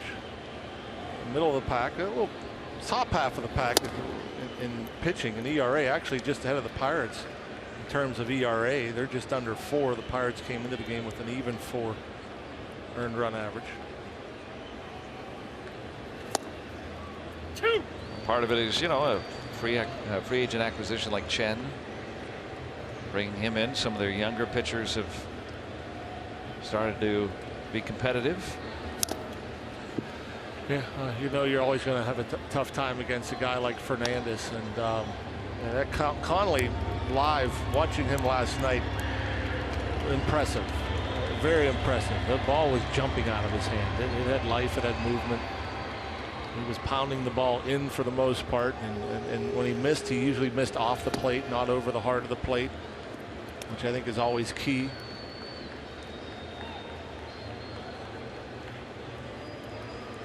Their bullpen has done a nice job last couple of nights. 2-2, and he struck him out. Nicasio with 4 strikeouts tonight. Issues his first 1-2-3 inning.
Josh Harrison sporting the long beard for the 2nd year in a row, and guess what? Josh Harrison, if he played for the Miami Marlins, he would look quite a bit different than the way he looks right now. That is because the Miami Marlins have a no facial hair policy that was instituted this season by manager Don Mattingly. Now, this is not something that he had in his 5 years as the manager of the Los Angeles Dodgers. So for Mattingly, this is something new that he instituted. And for Mattingly, he said he just wanted his group to be looking a little bit more clear-cut. And some players, like Jose Fernandez, said he's going to look 16 years old. He said he wasn't really happy about it at first because he feels like he looks 16 years old again. Now, the funny thing of this whole story is that back in 1991, Mattingly played for the New York Yankees, who had a similar policy, and he was benched by his manager, Stump Merrill, for guess what? Not getting a haircut. And he also was a guy, if you remember, Joe and Rock, that had quite a bit of a long mustache. So kind of unique that he's doing it this year after not having done it with the Los Angeles Dodgers. It's really funny, Robbie, that you bring that up. That's a great point because you know, we don't see that a lot in baseball. The Reds were famous for it for most of the 20th century. They did that. But that Mattingly, Steinbrenner, Stump Merrill thing with the hair, I thought that was so funny because the Simpsons parodied that in that famous softball episode. Josh Harrison, first out in the 6th, still no hits against Chen, where they shaved all the way up the sides of his head. Yeah. And I thought I told you to trim those sideburns, against Mr. Burns, and of course he didn't subscribe to the haircutting policy, and now he institutes one of his own. Find it in the minor leagues. Some minor league teams or organizations have no facial hair policy.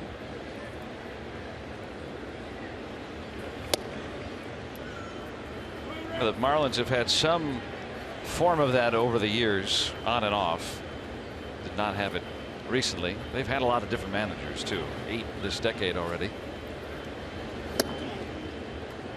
And I would imagine they would probably going to have a little settling in the skipper chair with Mattingly for years to come.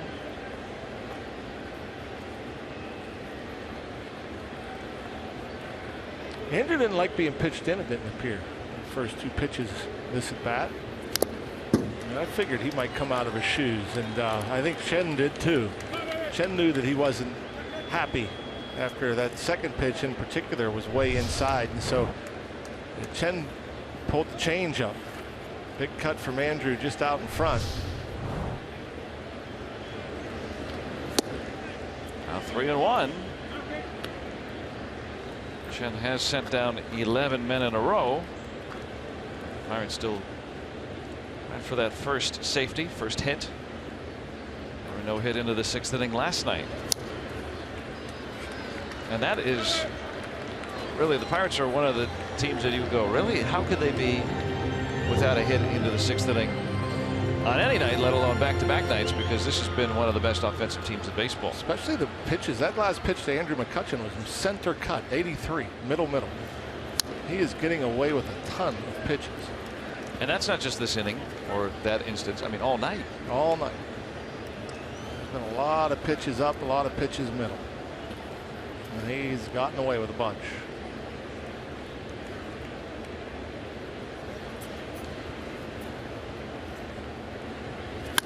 Not this one. Well, never mind. No luck. Well hit, but right at Echeverria.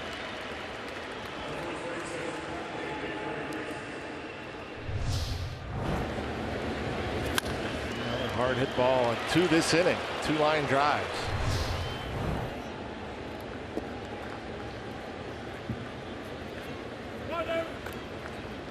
David Freese struck out, bounced out. This is his favorite ballpark to hit in. At least the numbers would tell you that. Going into tonight, not just in 2 at-bats or 4 at-bats, in 33 at-bats coming in, hitting over 500. Good spot to end it here. This is where it got to last night. 5 2/3 for Adam Conley.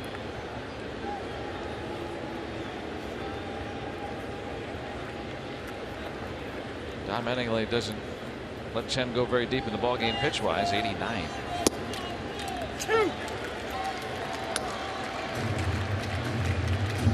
We're seeing that threshold throughout baseball. The leash gets tighter and tighter.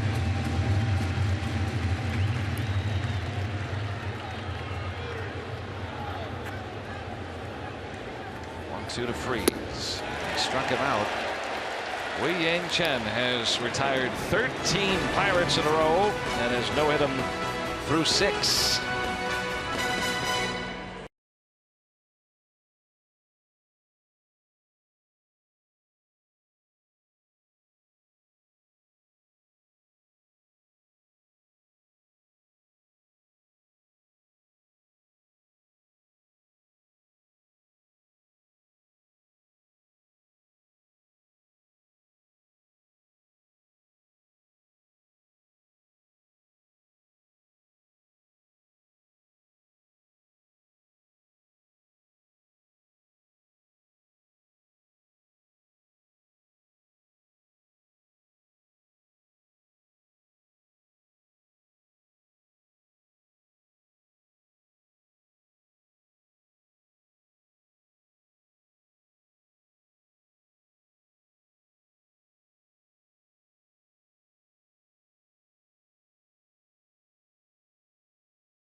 During Friday Night Rocks, get a dose of Pittsburgh's music scene as we feature all the local bands throughout Friday night's Pirates game.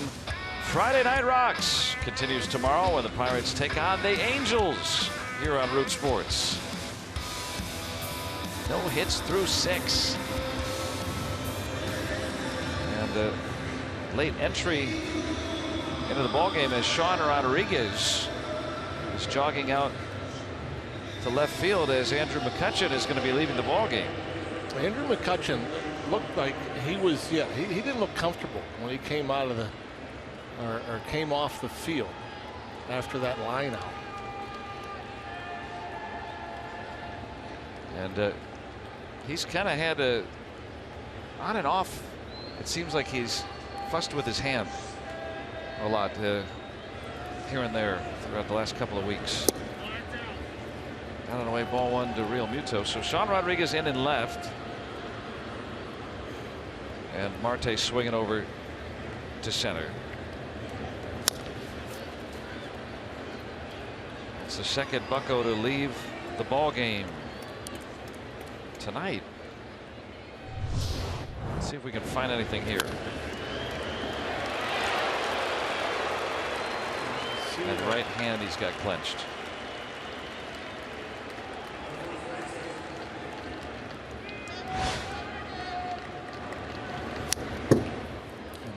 Again, you know, the 2-0 pitch, he took a vicious hack, and hard to say if he felt anything on that particular swing.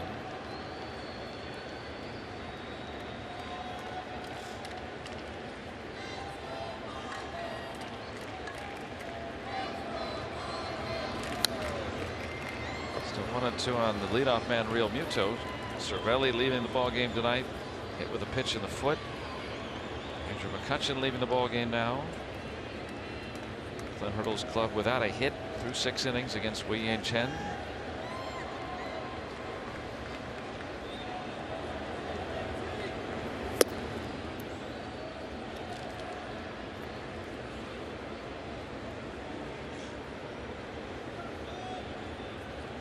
Juan Nicasio, probably going to be his last inning of work. Let's see if he can ride it high after retiring the side in order in the 5th.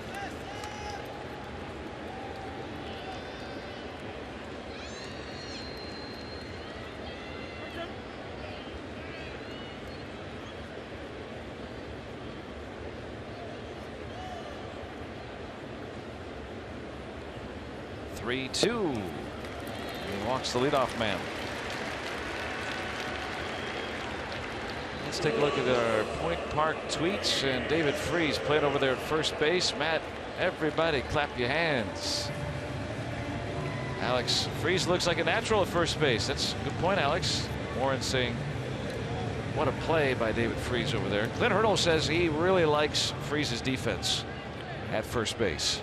He looks very comfortable. Position he hasn't played a whole lot. John Jaso also looks comfortable when he's over there. He's put in Freese ahead of Jaso at times, defensively speaking. Even though Jaso has played more at first, Freese has really taken to it. And Jaso, like you said, has been wholly adequate over there and has made just about all the plays this year. Having had 2 men that had almost 0 experience at first base. Both have worked very, very hard. They don't just show up and play over there when the game starts. A lot of work behind the scenes. Especially for Jaso because he had signed way earlier than Freese. Much easier transition for David Freese. I mean, he's played his whole career in the infield, so you know, it's just different view, different responsibilities on the other side of the diamond. Jaso, former catcher, not as easy. You're not used to the ball being pounded at you and the spin, and it's going away from you as a catcher, you know.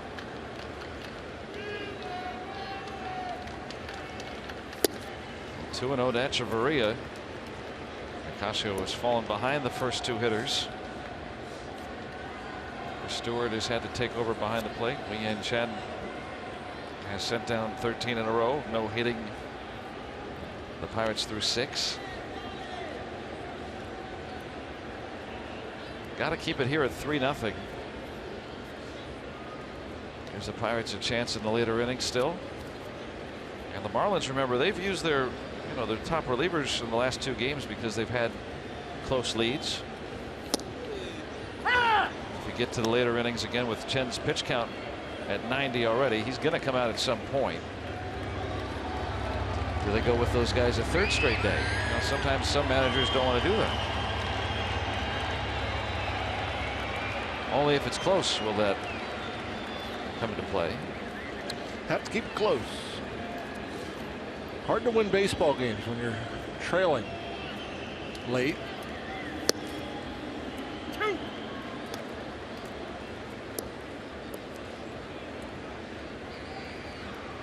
Pirates last night losing 3-2. Echeverria came through with a 2-out double off Tony Watson. Watson's first hit that he had allowed in almost 4 weeks. So an improbable way to come back for the Marlins. Now 3-2.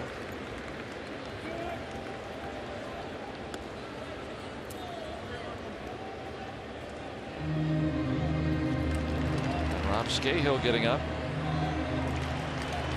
Here in this second call-up, Scahill has been very good in relief. And that pitch count rising to 95, settling down after that first a bit. Already a dozen thrown here with nobody out in the 6th. 3-2. Foul ball.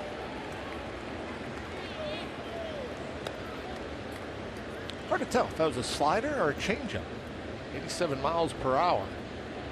3-2 count. I thought he's been throwing a few changeups this at bat, and then Pitch Effect says they're sliders, so I don't know either. As long as the hitter doesn't know, that's what he's seeing.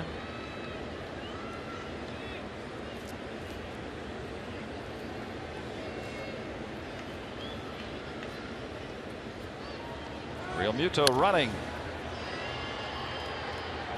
He's starting to get a good jump over there.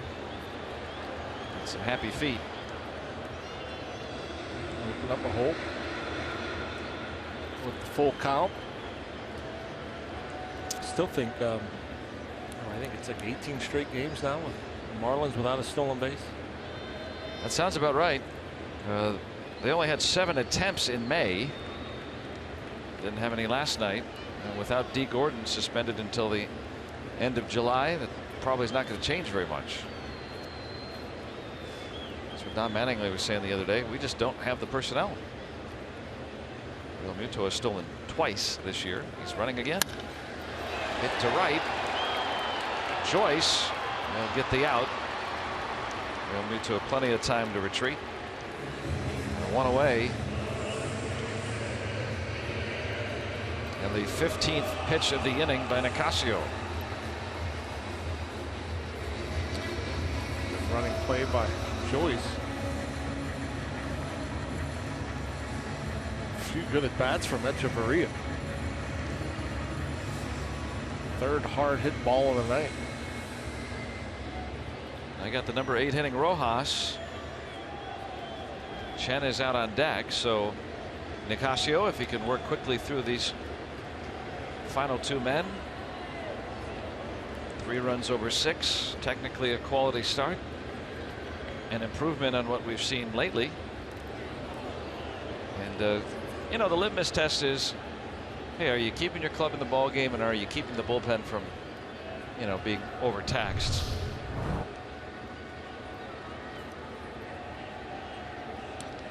Well, luckily that ball hit Real Muto.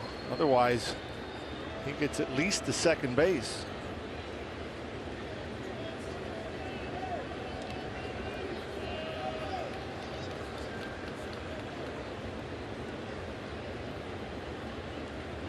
Rojas, this suicide squeeze, but back in the 2nd, he popped out.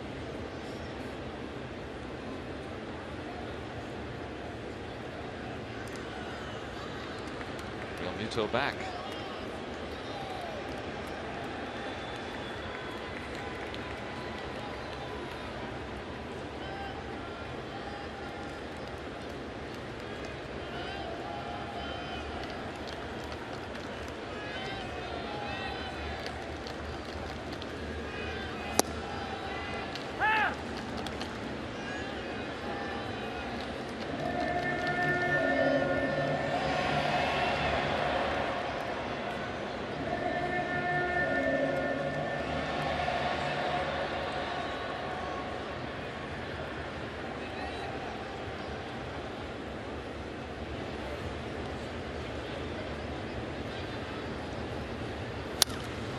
that's a foul ball.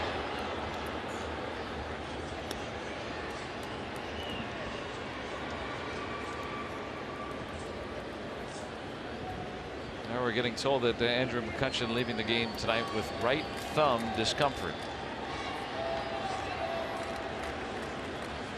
Pirates have had 2 men leave the game because of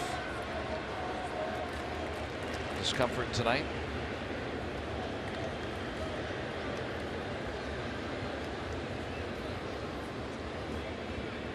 Cervelli and McCutchen.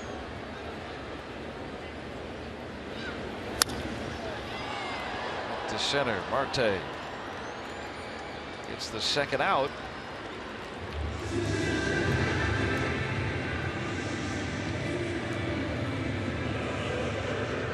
Nicasio, 101 pitches, 4 away from a season high that he achieved in his last start. Trying to face Chen, who has never had a big league hit. Almost did his last time.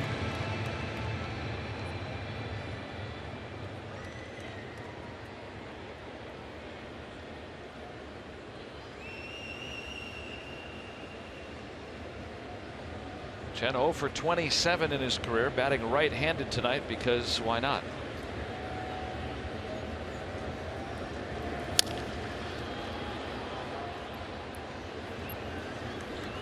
You ever see a guy just switch his handedness? He's either had 0 history as a hitter, or he's had history of, I think, hitting both ways. He's batted left-handed.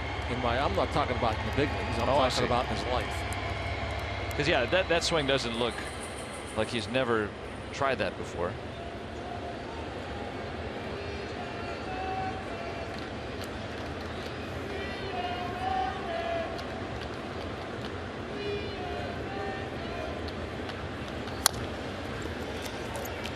And Chen, no hit himself, but he has no hit the Pirates through 6. See if that turns around as we move to the 7th.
Pirates Baseball on Root Sports is brought to you by Kenny Ross, Total Confidence Pricing, and by Levin Mattress, located in all Levin furniture showrooms and freestanding stores. Let's go Bucks! Back here in Miami, a look at the Art Deco stylings of South Beach. And Chen, Marlins left-hander, so far tonight has yet to allow a hit through 6 innings. And Cervelli and McCutchen both leaving the game because of injury. Cervelli hit in the foot, McCutchen some thumb discomfort. Pirates trying to even the series tonight. I'm having a hard time against Wei-Yin Chen. 30-year-old left-hander from Taiwan. As Gung, Stewart, and Marte coming up here in the 7th. Gung's had 2 pretty solid bats. Ichiro chasing him down twice. Now once a flare to the gap, tailing liner, and then the other one hit to the warning track in dead center. Pirates need something going.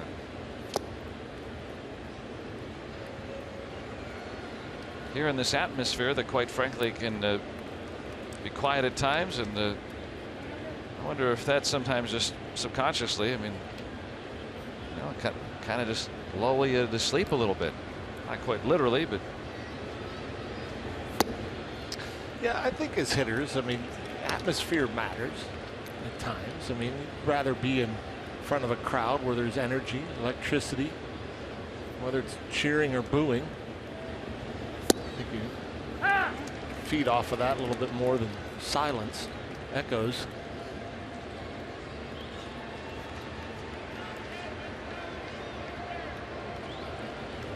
.3-1 from Chen. There it is.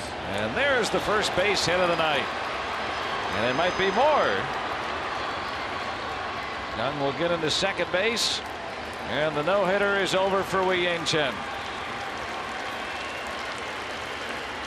And now you'll see activity in the bullpen and see if you can knock them out of the game here in the 7th.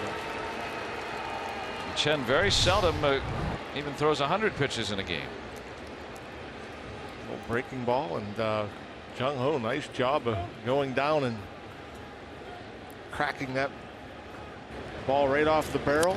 And Yelich wasn't that far away from it. That ball was just hit so well he couldn't catch up to it.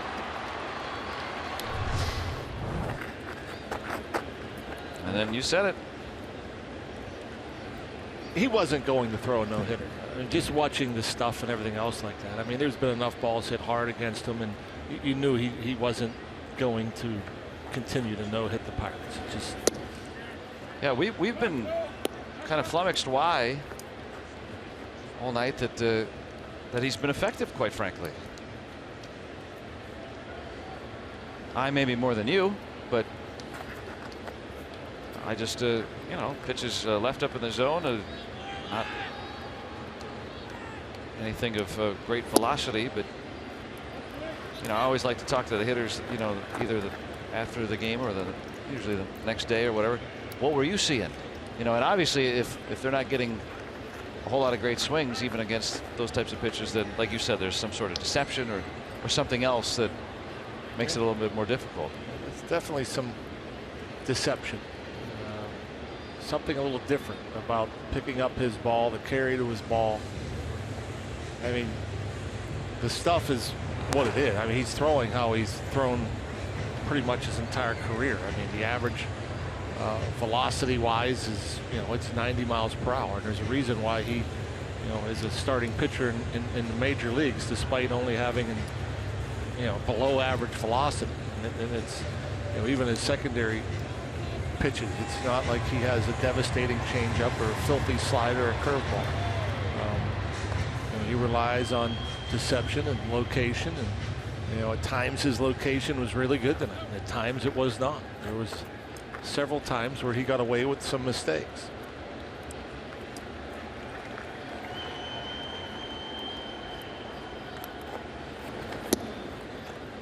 Now 3-0 to Stewart. And the Pirates prior to this inning, their lone threat, bases loaded with 2 outs in the second on a hit batter and 2 walks. No chance here, down 3. Pirates with a couple of equalizers in the 7th last night. Came back with a 9th inning rally on Tuesday.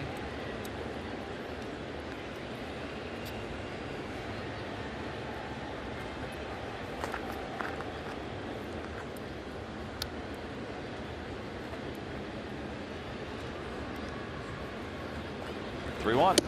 And ball 4 and 2 men on with nobody out.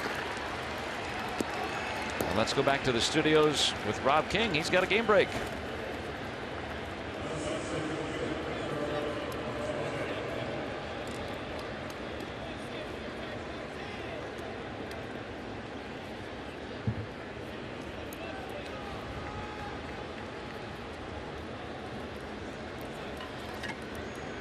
And back here in Miami, Don Mattingly. Looks like he's going to take out Chen, who no-hit the Pirates through the first 6 innings, but just like that, Gung with a hit and the tying run coming to the plate. So Chen is done for the night. Pitched very well through the first 6. Now the Pirates with a chance here in the 7th. 3-0 Miami. Back in a moment with more of the 7th.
Figure him out through the first 6 innings tonight. Yeah, had a big opportunity in the second, couldn't come through, but you know, Chen threw some good breaking balls down in the zone. Got some nice defensive help. Ichiro especially made a couple nice plays in the outfield. Got a couple chases and a bunch of fly balls.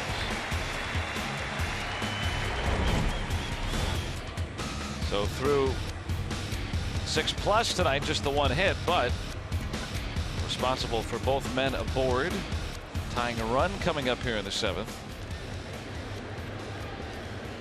And now Dustin McGowan. 14th appearance, 14 innings, 11 punch-outs. League average just 184.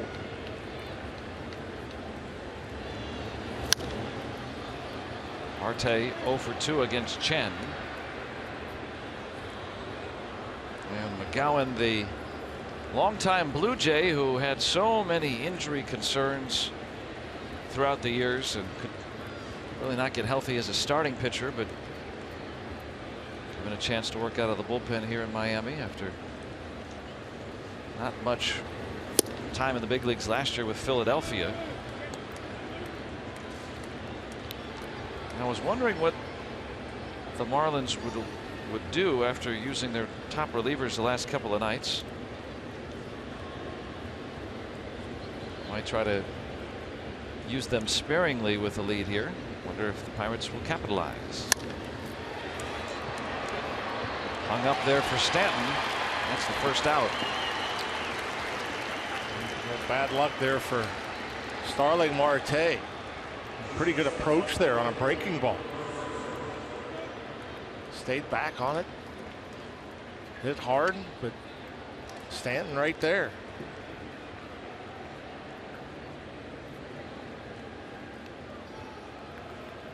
So 1 out. Jordy Mercer with a chance. Walked and flied out. Got to cash something in here in the 7th inning. Young, the lead runner in second. Stewart at first. Pop up. Board makes the second out. Heavy sinker at 95 on the hands.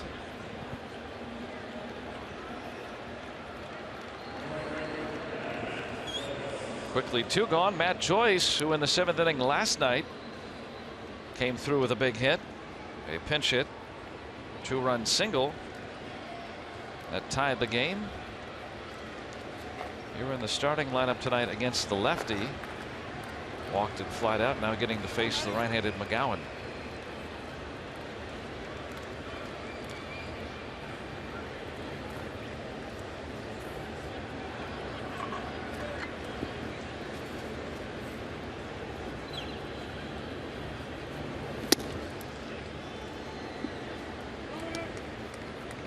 Jared Hughes, Rob Scahill getting up. Phillies had been warming for a moment.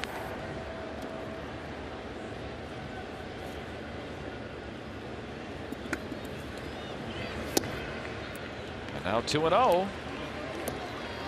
Pitcher spot due to follow, and Gregory Polanco has moved out on deck.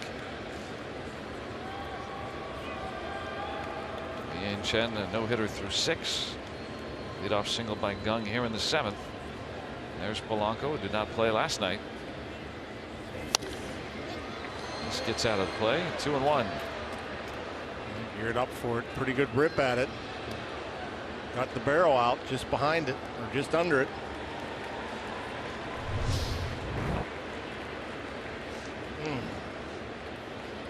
Middle.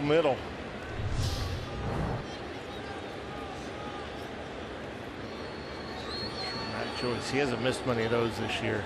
Hopes to get another one.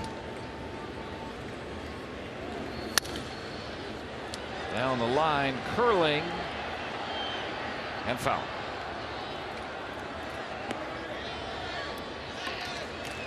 Two balls, 2 strikes, 2 men on with 2 outs.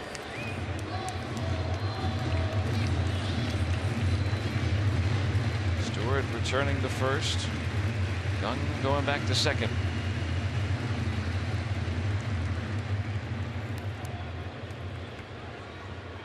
Joyce with 5 home runs.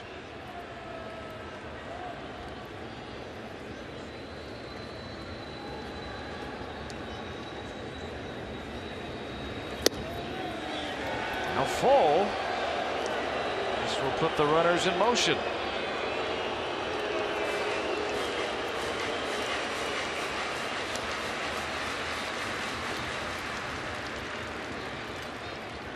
It was a full count last night. Joyce came through with the big hit, drove in 2.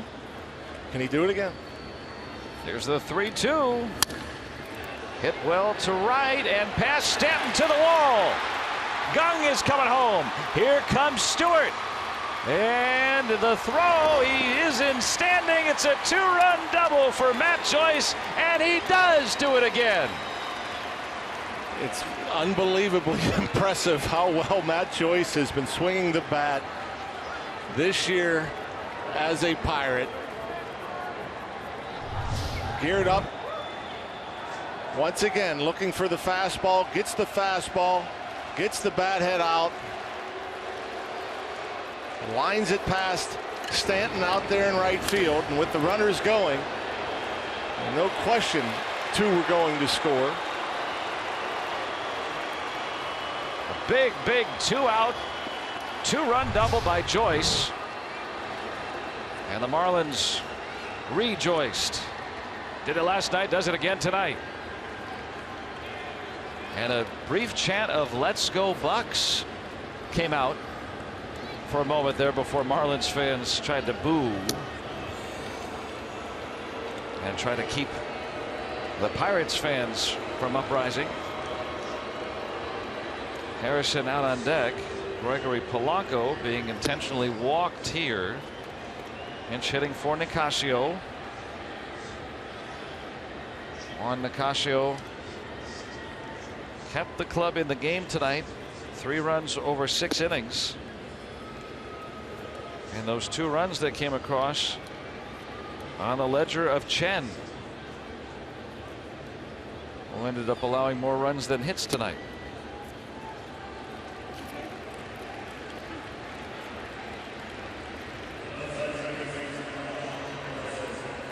Good to see Polanco back out, back in action. Foul tip. Watch it go off the back foot, the left foot.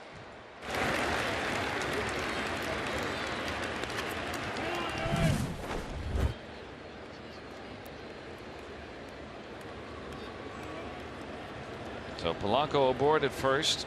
Joyce ahead of him at second with 2 outs. 2 runs across. Josh Harrison getting a chance. Harrison has been so good in these 2-out situations, with runners in scoring position, hitting at .414. And there are 2 away. Base hit might tie it.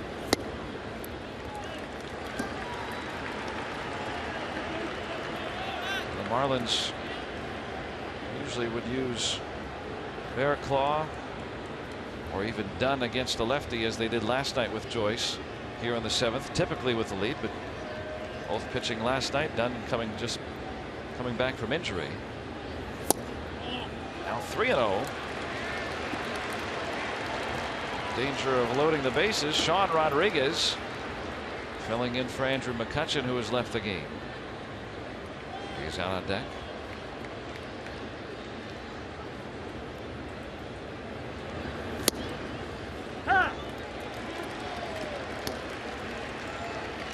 How quickly things change.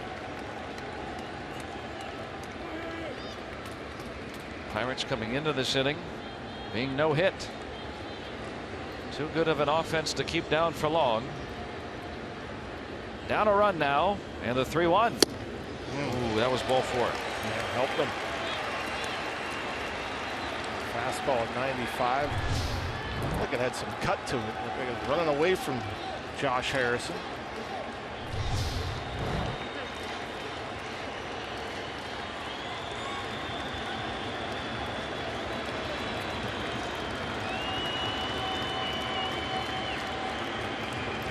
Runners will be on the move. 3-2. Ooh, he struck him out. But the Pirates battle back on that 2-run double by Joyce. Down a run as we stretch.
To look forward to Miller time later in the game, brought to you by Miller Lite. Matt Joyce, that 2-out, 2-run double and puts the Pirates right back in the ball game. Wow, 50 ballparks. Now through the years they've come and gone, so I bet you hadn't seen one with dancers like that. The guy showed up in the picture. Next year we'll probably see him in Atlanta for number 51. Jared Hughes hoping to keep this a 1-run game, a 3.97 ERA. 15 appearances.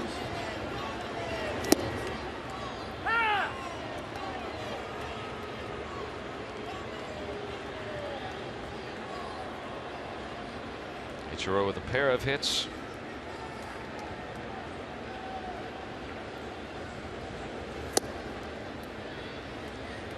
Now up to the bullpen to try to keep this one close. Nicasio 3 runs over 6.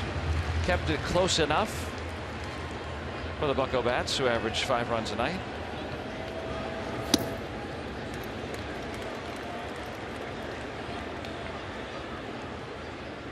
.35 hits to 3,000 for Ichiro. They've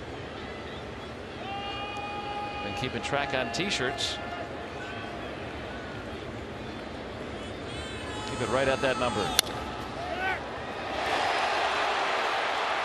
And a rare miscue there for Freese. That'll be an error. Had to be some sort of tricky little hop.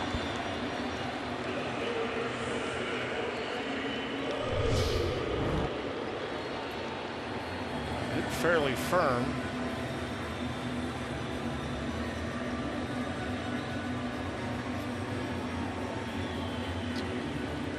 This kind of looked like maybe kicked a little bit to David's left.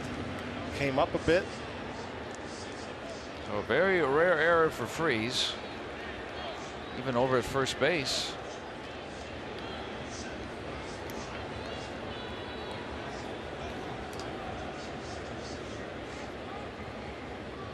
And now Martin Prado 0 for 3 tonight against Nicasio. A rare 2 strikeout night for him. Yeah, he had some trouble picking up the slider. He couldn't pick up the spin, and a couple of chases. One was well out of the zone in the dirt.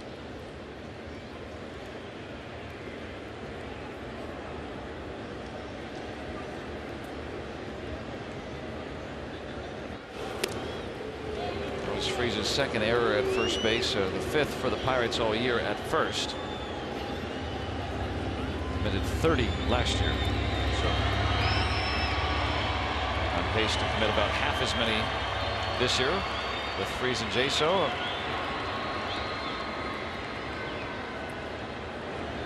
Ichiro can still run on occasion. 2 steals.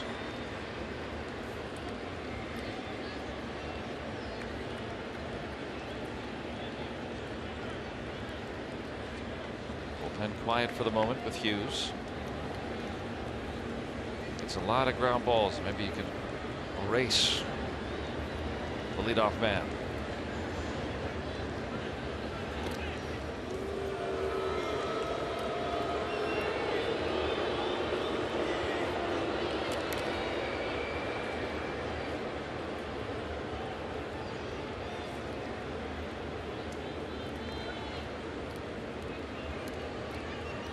Prado has bounced into 7 twin killings.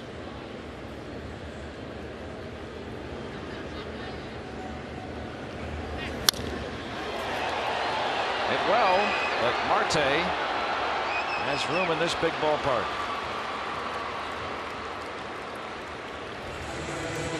Prado 0 for 4 now. And remember, you can always tweet us at #BucksBooth. Dave and At. You can't stop Matt Joyce. You can only hope to contain him. The Dan Patrick line from years ago. Matt Joyce has been huge this year. Think about what Joyce has done. 19 runs batted in. He's had 66 at bats. Yeah, that's quite the pace.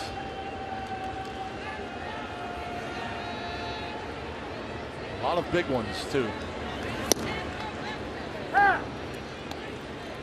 A lot of key times, like last night and again tonight. just for fun. So if he had 500 at bats at that pace, 144 RBIs.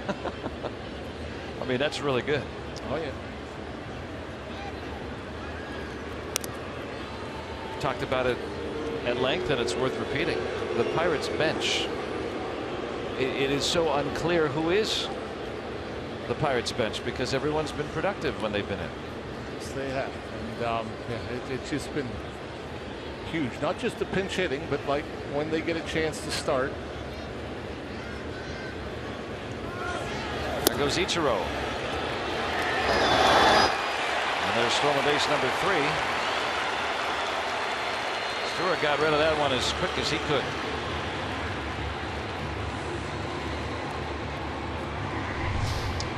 Had to reach to his backhand. There you see the jump.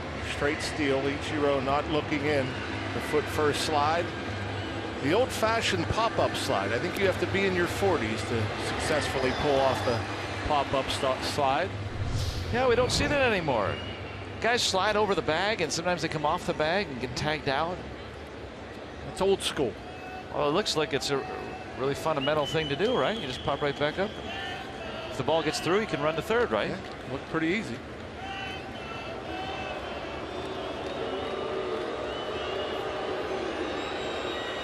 Oh, those whippersnappers.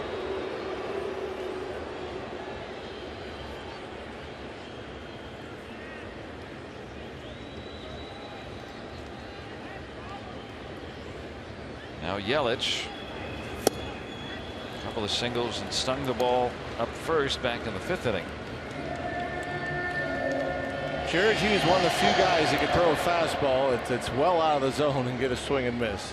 We've seen it. We've seen guys, major league hitters, swing at his fastball. It sometimes bounces. That's how much sink and movement he has on that two-seamer.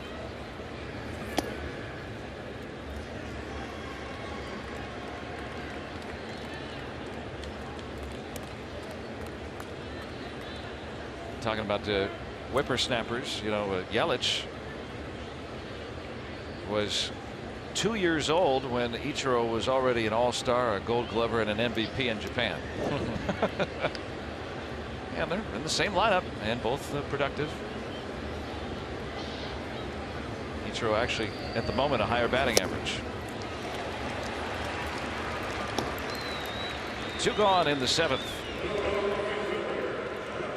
Let's take a look at our Nissan road ahead. The Angels coming to town. A rare look at the squad from Anaheim, and Jared Weaver against Liriano tomorrow. Nick Tropiano against Locke, and then the Angels get to face Garrett Cole with Yolei Chacin over Rocky and Brave.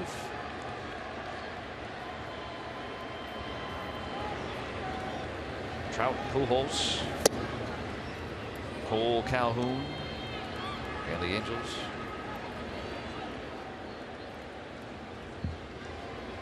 Stanton 1 out of 2 tonight. Run scoring double in the 3rd. Can't say I've missed Albert Pujols.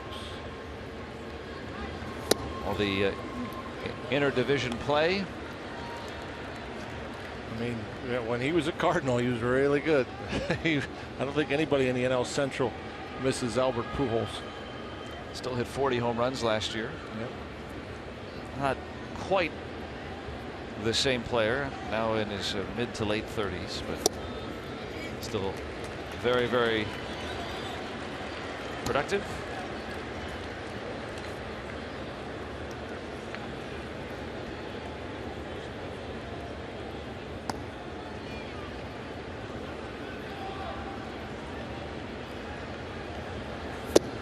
Got a 4-pitch walk to Stanton. At first base open. 2 men aboard for Justin Bourne.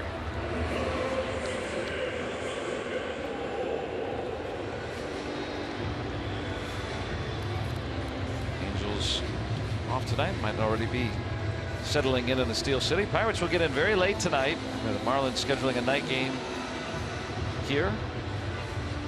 And so the Pirates are arriving in the wee hours.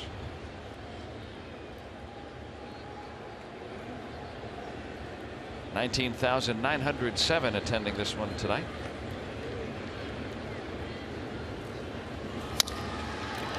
And a nice leaping grab by Jared Hughes. So a walk and an error. 2 men left. 8th inning coming up. Pirates coming to bat, trying to take the lead.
Party of the Pittsburgh Pirates and may not be reproduced or retransmitted in any form.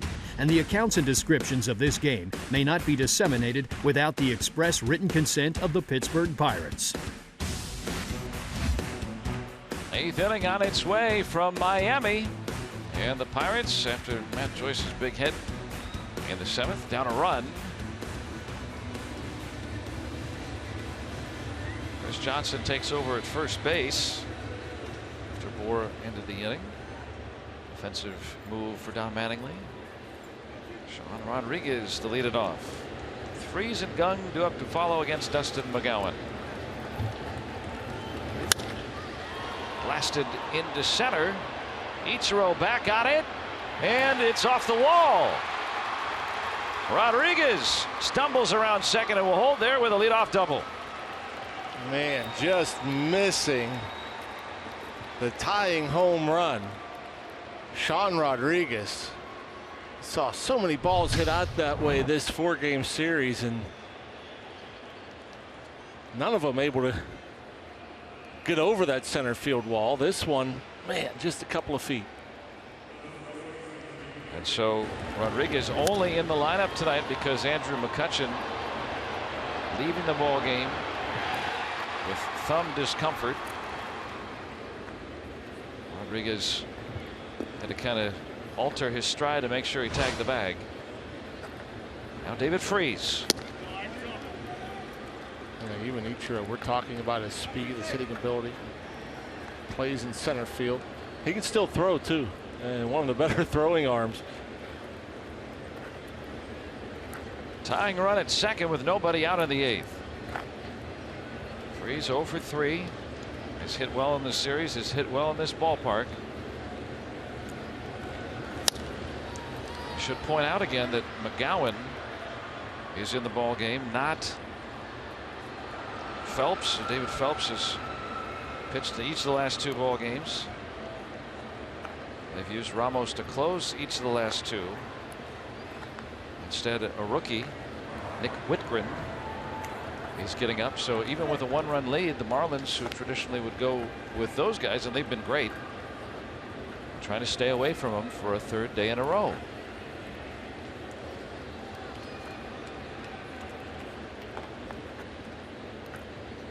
One. Oh, and that hits David Freese. I think it just grazed him. Doesn't mean it feels a lot better, but hopefully nothing more than just some pain. Always scary when you're getting hit in the hand, wrist, fingers.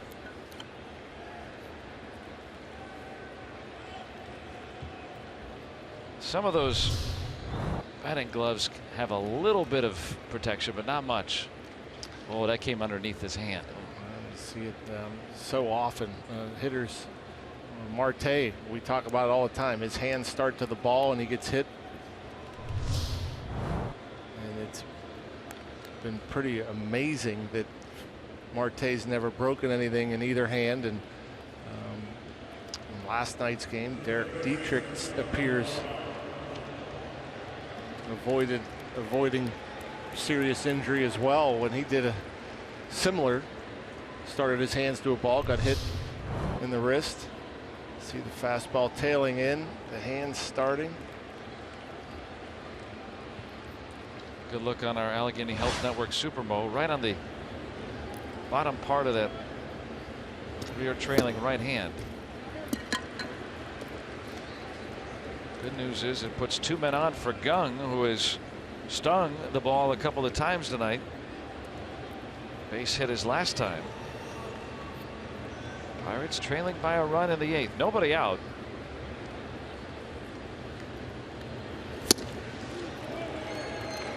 And a mighty rip.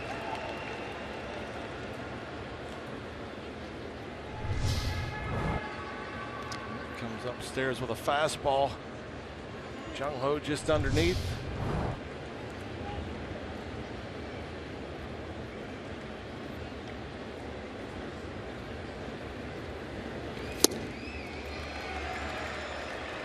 Now 1-2.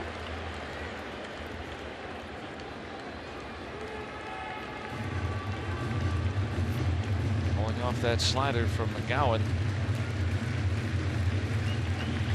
Being used here with a 1-run lead in the 7th and now in the 8th. Gave up the 2 inherited runners in the 7th.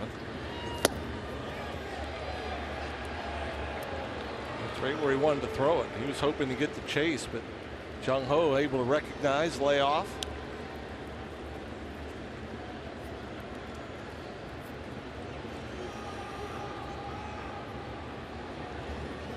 Two on, nobody out.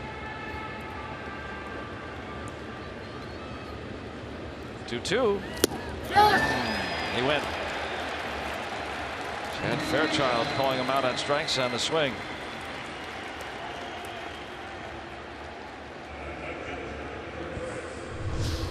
Pretty much does the same thing. Throws that hard late breaking slider. This time Jung Ho unable to hold up.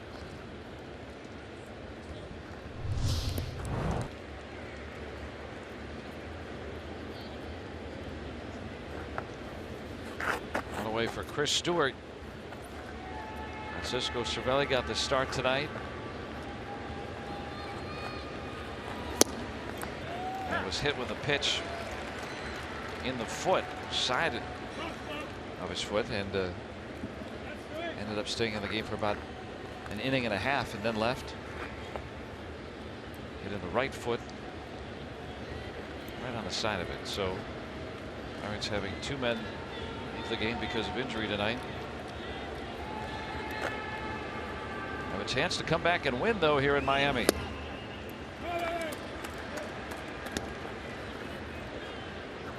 Mark Melanson is loosening. You haven't seen him in almost a week.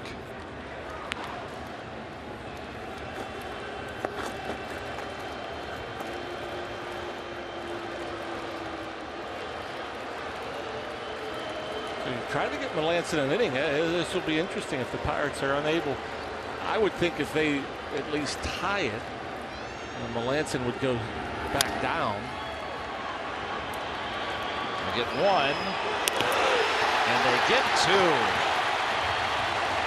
Around the horn, and after getting 2 men on with nobody out, the Marlins wriggle out of it.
Still have the lead 3-2 as we go to the bottom of the 8th. And David Freese now has to leave the ball game after being hit in the hand with a pitch. 3 Pirates have left the game because of injury tonight. Now, hard to say if this is not just a double switch with Mark Melancon coming in. But, here you see the replay of the double play. 2-hopper to Prado. Quick turn at second. Gets Chris Stewart by a step. McGowan fired up about it.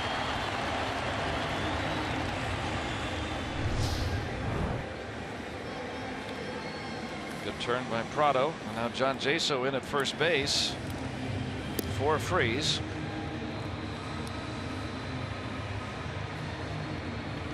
Now with Clint Hurdle going to Melancon here in the 8th.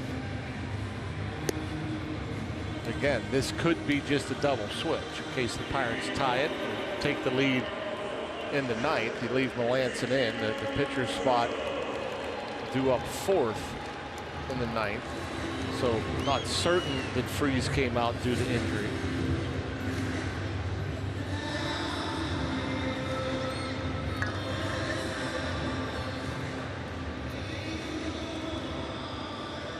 JT Realmuto will lead things off. Melancon getting in there tonight because he hasn't pitched in a week.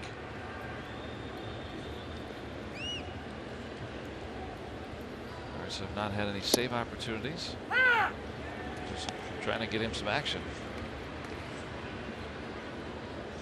So Jaso, indeed, as you pointed out, Rock, will be batting 4th in the 9th inning on the double switch.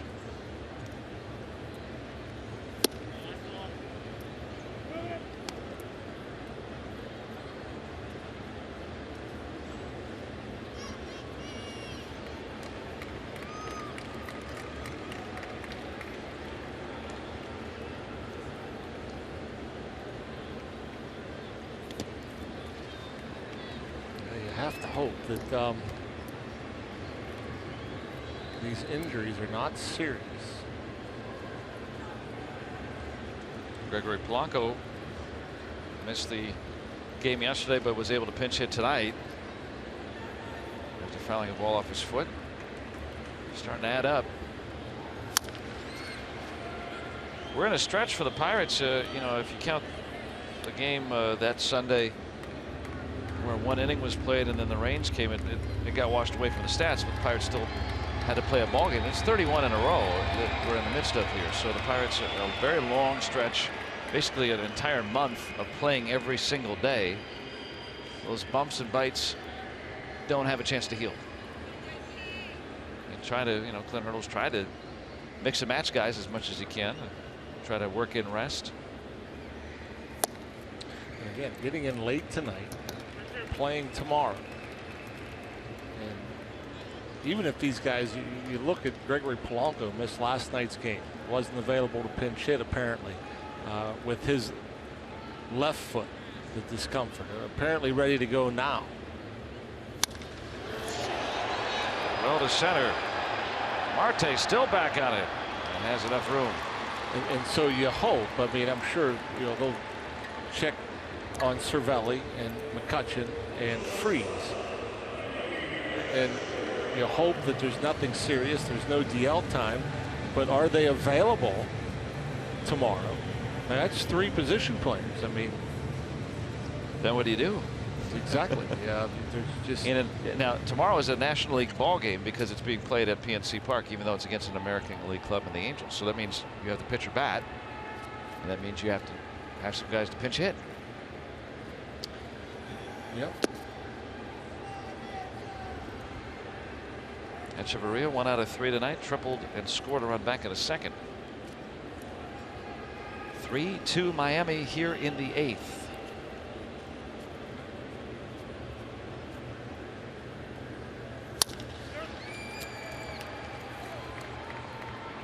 And 2 away. Hey, you can follow the Pirates with MLB.com at Bat app. Stay up to the moment at any moment with game day, live game video highlights, StatCast, and news. Download MLB.com at bat, the #1 app for live baseball on your phone or tablet.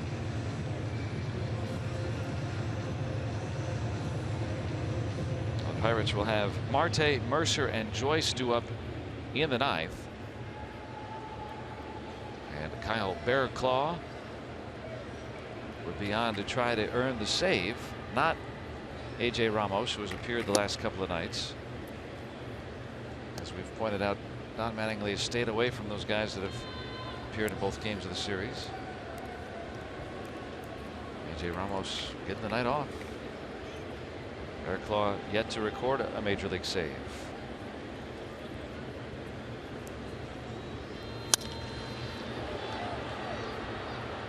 Melanson works a 1-2-3 8th inning. Pirates have a chance. A run ties it as we go to the 9th.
Starting at 6:30 with Pirates pregame presented by WB Mason right here on Root Sports. Laureano will get the nod, hopefully in back of a Pirates victory, trailing 3-2 here in the 9th. Marte to lead things off. Mercer and Joyce due to follow. Against Kyle Bearclaw going for his first major league save. 24 appearances. Just 19 innings. 35 punch-outs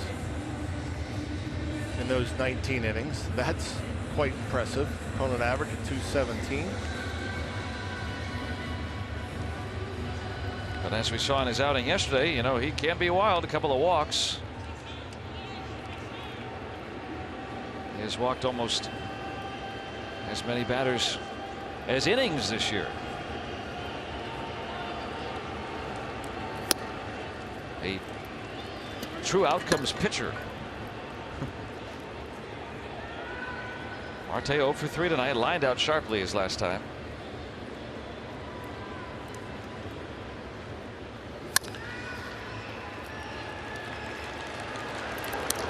And one away in the 9th. And just a reminder, as the Bucks score, you score $1 off infield and outfield box seats upcoming series against the Mets and the Giants. Pirates with 2 runs so far tonight, so $15 off in total. And remember, 30 minutes after the game tonight, you can purchase tickets. And again tomorrow at the PNC Park box office. Here's Mercer. Bearclaw has appeared in many save situations in the minor leagues. 28 career saves down there, but never has been put in a save opportunity this late in the ball game. Never for the 9th in the bigs.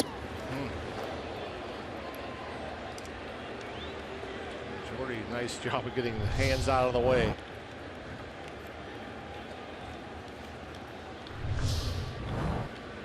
Three Pirates have left the game tonight. Hit with a pitch.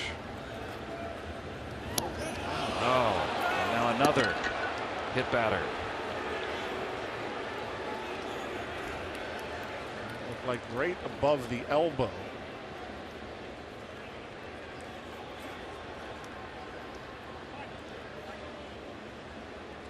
My guess, funny bone. You see Jordy shaking. You hope it's just kind of numb. This has been a really tough night. I mean, strange stuff.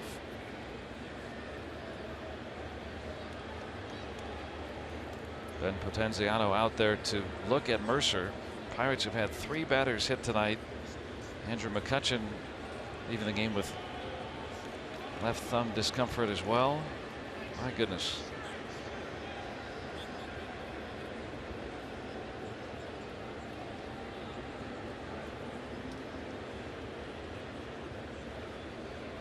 There, Dietrich had a rough week hitting the head with a ball that bounced off the dugout first and then in the wrist, and yeah, that doesn't look too comfortable.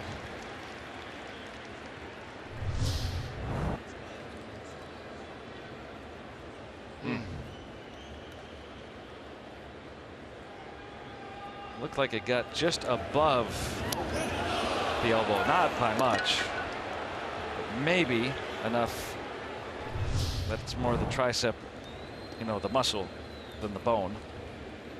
Still, it looks like Mercer in a good amount of pain. He's going to stay in. Matt Joyce came through with that big 2-out double in the 7th inning on a 3-2 pitch. He tied the game last night in the 7th inning. Has a chance here with the tying run at first. 1 out. And strike 1.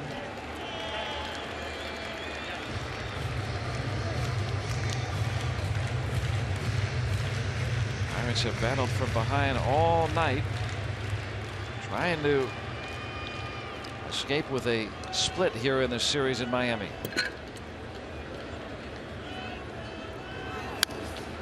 Now 2 strikes. Joyce with that big hit earlier in the 7th. Yellowwood bringing the lumber.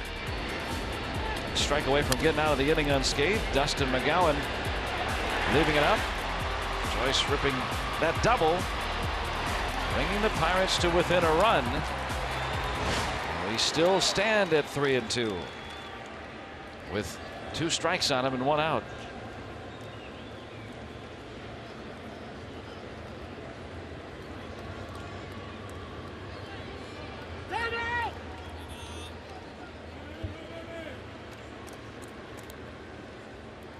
Kyle Bearclaw, 26 years old, first full major league season.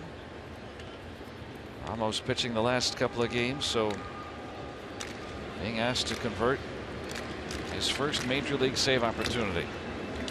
0-2 inside.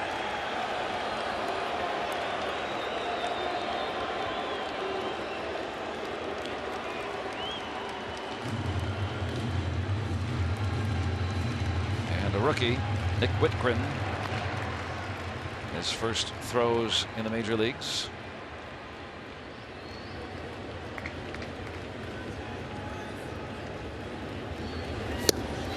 Strikes out Joyce for out number 2.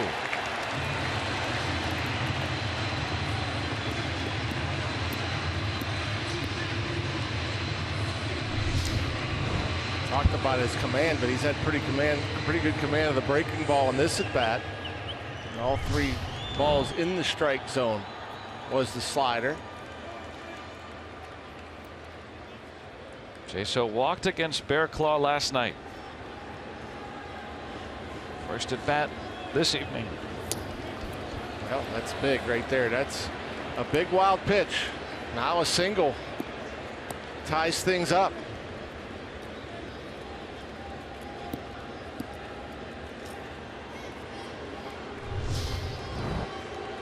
Just yanks the fastball.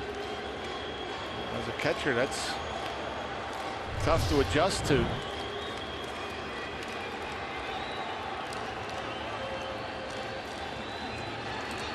Mercer at second with 2 outs. Pirates down a run in the 9th. 2-0 to Jaso. If he can get aboard, Josh Harrison is on deck.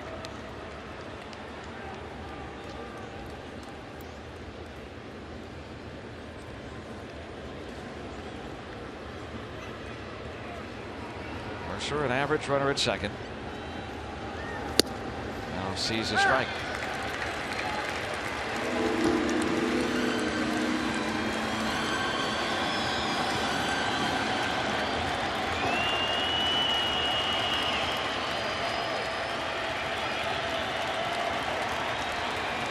The 2-1 way outside. 3-1. That time a changeup. I want to say the only pitch he's been able to throw for a strike in this inning has been the breaking ball. All over the place with the fastball. Threw 3 breaking balls for strikes to Jaso, or to Joyce rather, and 1 here to Joyce. 3-1 from Bearclaw. And a high strike call. Jaso thought he had drawn the walk. And now you have to wonder. A 2-0 slider for a strike, now a 3-1 slider. UPMC Sports Medicine Strike Zone has it right on the outside corner. And he throws too hard to look slider, but he almost has to throw it here.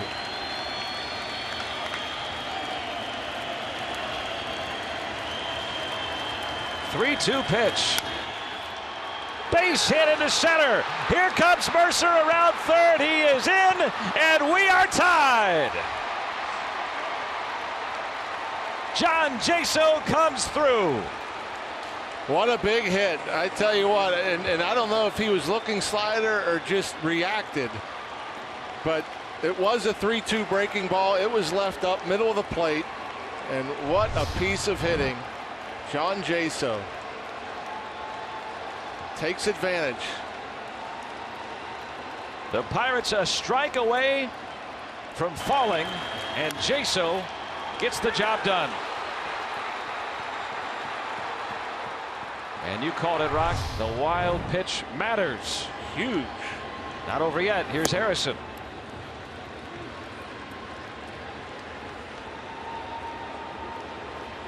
John Jaso just inserted into the ball game when Freese had to leave because of injury. Comes through with a big base knock in the 9th. And for Kyle Bearclaw, his first major league save opportunity, he does not convert.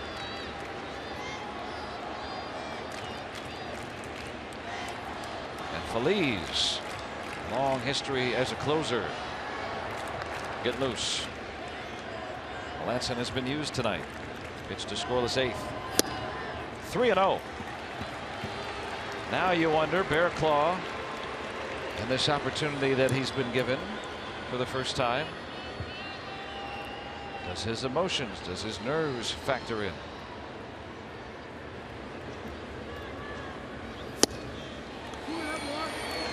They're able to get the fastball in there. 3-0. Jay giving it a rip.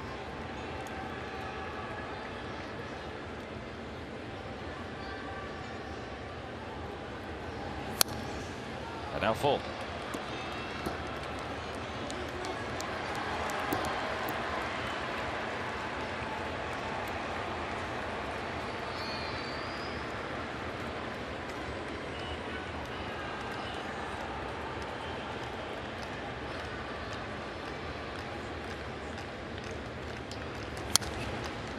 Fouled away again.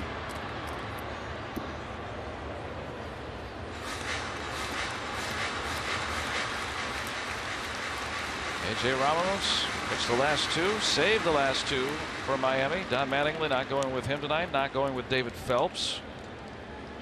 Both have been excellent the last 2 nights, but doesn't want to use a reliever 3 nights in a row. which is becoming more and more common practice these days. Runner goes on 3-2, ball 4.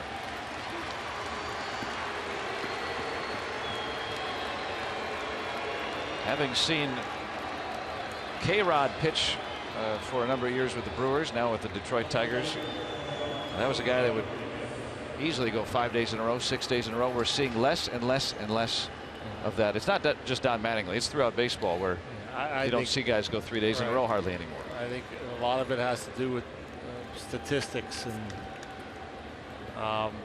you know, I think it's pretty clear when you look statistically, and pitchers are ineffective on that third day. Plus, over the course of a long season, they wear down. With overuse. Yep. So, trying to think long term sometimes. And I'm guessing nowadays guys would never throw 3 days in a row in the minor leagues either. And so when they get to the big leagues, I mean, how can you ask them to go 3 days in a row if they haven't done it throughout their minor league career? So that's why we see Bear Claw at 24 pitches here in the ninth. Rodriguez doubled his only trip. 2 on, 2 out. Pirates trying to take their first lead of the night. Now 1-2. John Jaso, a game tying single with 2 outs and 2 strikes on him. Cole Figueroa on deck. He would bat for Melanson. He's the last position player on the Pirates bench here in this tie game in the ninth. All the more reason to try to take the lead here, because if the Pirates take this into the ninth tied and get to the 10th inning as we move forward, the Pirates at a disadvantage without anybody but Figueroa at the moment on their bench. Everyone else has been used or come out of the game. Bearclaw will keep it tied, but John Jaso bringing in the equalizer with a strike away in the ninth.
Has gotten us here thanks to his 2-out, 2-strike single.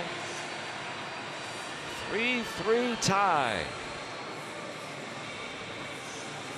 And now you got to hold him and try to get this to extra innings.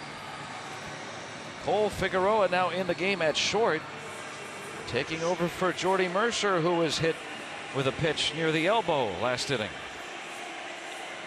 I have to wonder. You know, that's amazing to me.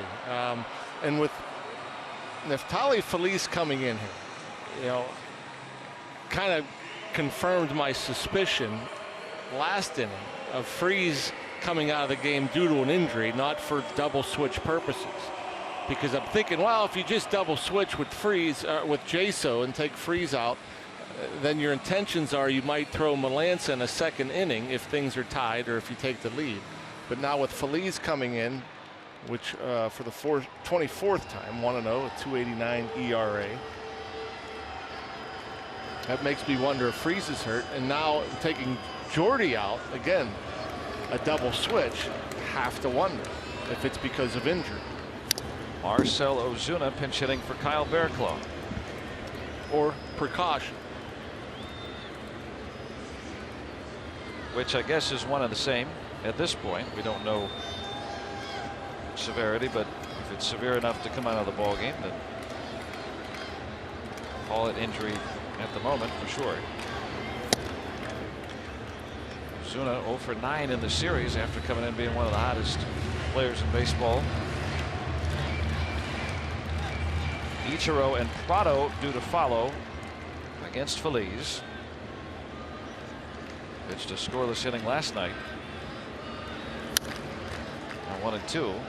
And it's not in a situation where you would double switch any. I'm just saying to bring Figueroa in with Feliz. I mean, because the pitcher spot now due up 5th. You know, and so if there is anything going on, and you go to extra innings, and yeah, you would just ride out Feliz for another inning and then pinch hit with Figueroa to lead off the 10th. You leave Mercer in the game, and he's 5th instead of the pitcher spot. Now it's 2 balls and 2 strikes. So now, of course, the Pirates are trying to get to extra innings, but they have no position players remaining. And that spot would come up 5th in the inning, or in an 11th inning if it gets there. First things first here. Feliz has to get through the Marlins, but you see where I'm getting at. If the game progresses, Pirates will be at least conceivably at a disadvantage in that regard. Oh yeah, I mean, if we go into the 10th inning and we get a runner on, you know, the Marlins know that there's nobody left available to hit in that 5th spot, so you know, you might see an intentional walk. Say there might be a runner on first and 2 outs, and they can intentionally walk who's due up for Marte to get to a starting pitcher. But first things first, hopefully Feliz take care of Ozuna and the Marlins here in the bottom of the 9th. Don't worry about the 10th when it gets here. 3 balls, 2 strikes to the leadoff man. And it hangs up there for Rodriguez, 1 out.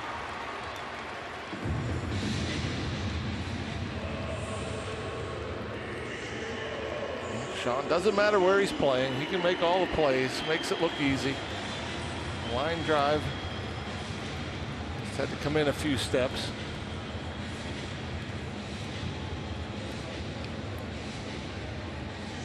The Pirates have battled back from down 3 to tie. 2 in the 7th, 1 in the 9th.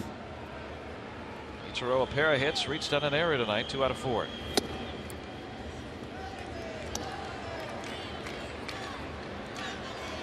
Left-handed batter, that has been Feliz's specialty. They're 2 for 28 against Feliz this year.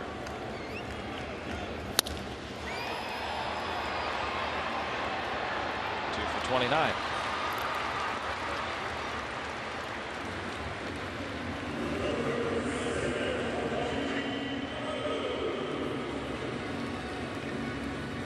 And Feliz has just been mowing him down. He has really pitched well this season, especially in the last 5 weeks or so. Last time he even allowed a run was April 27th. We're now into June.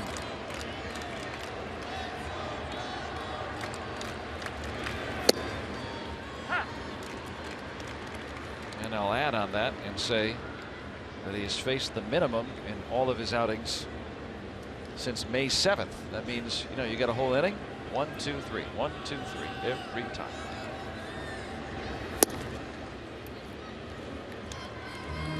He'd be perfect save for a double play ball in there.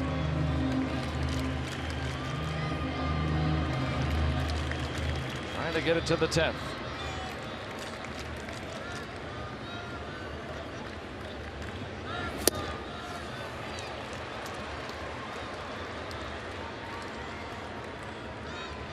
Guy least likely in baseball to swing and miss. He swung and missed a lot tonight. Struck out twice.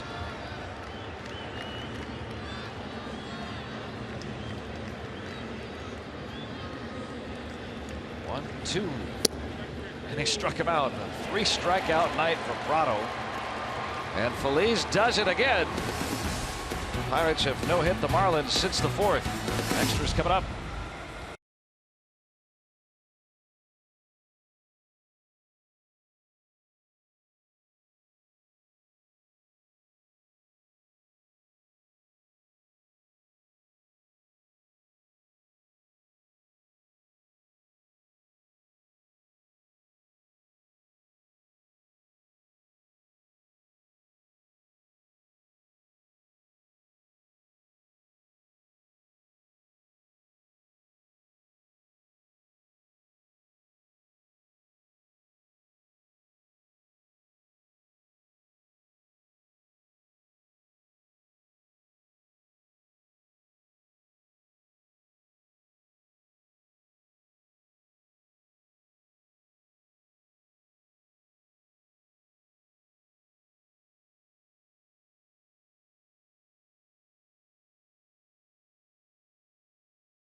Beef jerky.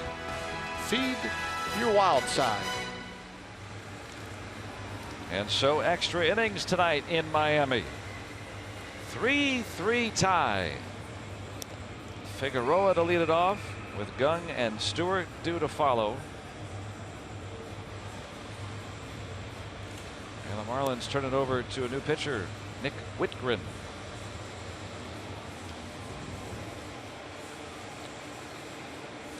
Just his 7th appearance.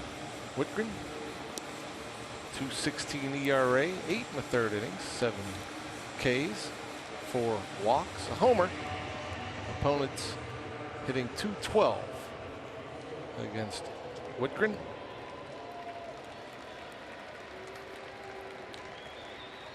So Figueroa just put in the game at short, getting his first plate appearance tonight. Pirates have had Cervelli and Freeze and McCutchen and Mercer all leave the game because of apparent injury tonight.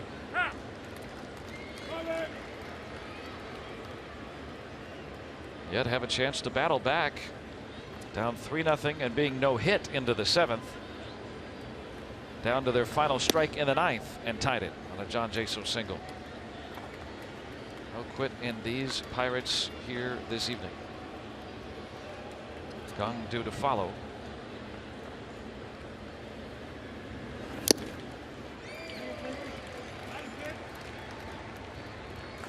One and two on Figueroa.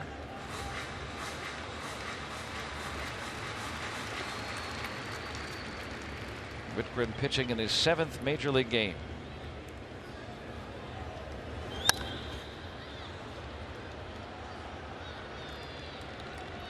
One away in the Pirates' 10th. Well, the Pirates adding that late run in the 9th. That means they score, you score. Another dollar off infield and outfield box seats coming up for the series against the Mets and the Giants at PNC Park this month.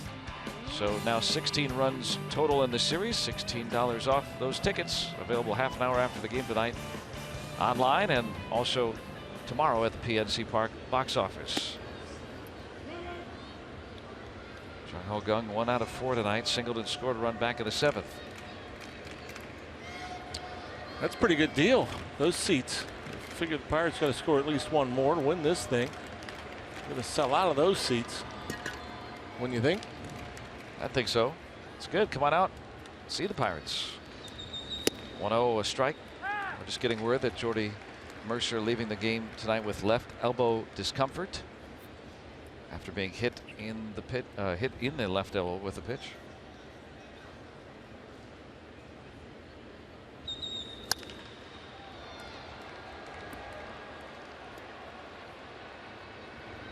And 2 gone in the 10th. And so in the last couple of days, that's the 5th player we've lost with discomfort. 4 players leaving the game tonight. Andrew McCutchen, a right thumb discomfort. Francisco Cervelli hit by a pitch in the right foot. David Freese getting hit in the right hand with a pitch.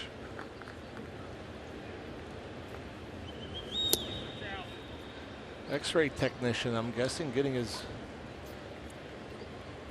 fair share of work here the last 36 hours or so. There is a line forming. But the Pirates could make this a win tonight and feel a little bit better about these proceedings. Yeah, hopefully all the X-rays will come back negative.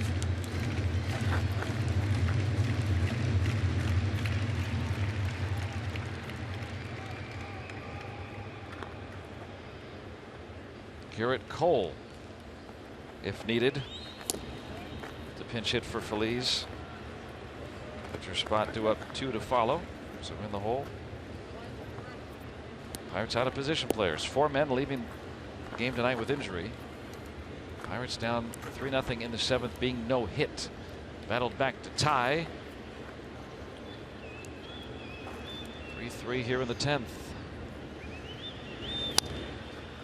Now even on Stewart. Well, as tough as this ball game has been because of the injuries, it could turn out to be one of the more inspiring games of the season. Indeed.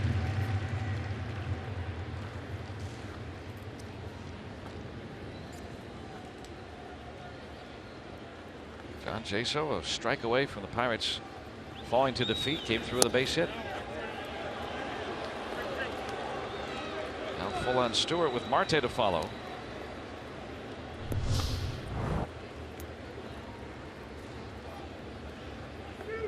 Very, very close.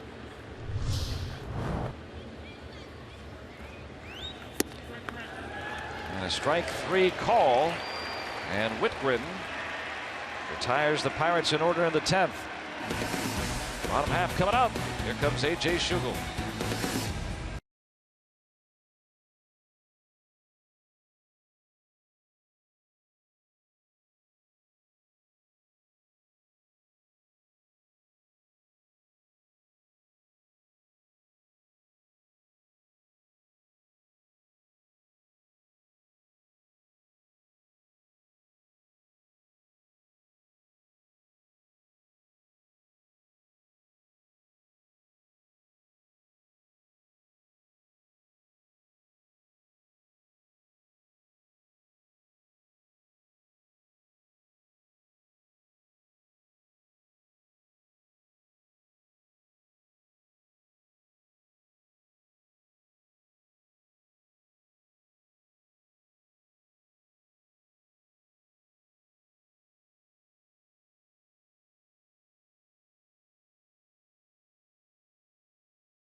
bottom of the 10th, and here's how he got here. Giancarlo Stanton. The Marlins up 1-0. Doubled the advantage. That third inning double. And then Matt Joyce ripping a double of his own, plating a pair with 2 outs in the Pirates' 7th inning. Bringing the Pirates to within a run and down to their final strike. John Jaso driving in the tying run. Mercer coming in. 3-3. And that's where we stand here. Moving to the last of the 10th. Pirates trying to earn a split in this series.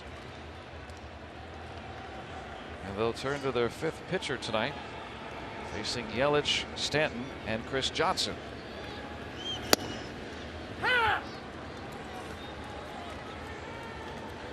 Schugel 1-1, a 4.71 ERA, 16th appearance, 21 innings, 20 punch outs.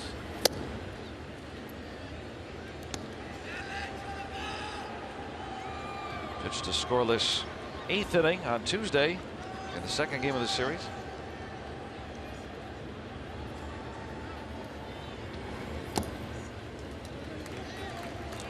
Juan Nicasio started, gave up 3 runs over 6 innings. Hughes a scoreless, hitless 7th. Melanson a 1-2-3 8th. Phillies a 1-2-3 9th. Down the line, Joyce with room for the first out. Now the Pirates were no hit through the first 6 innings, and they have no hit the Marlins over the last 5.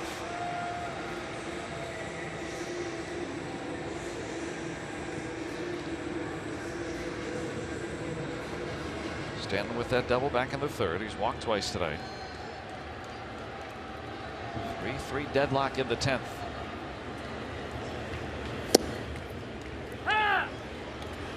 Coming right at it. Fastball in there. Schugel with a tick better velocity this year.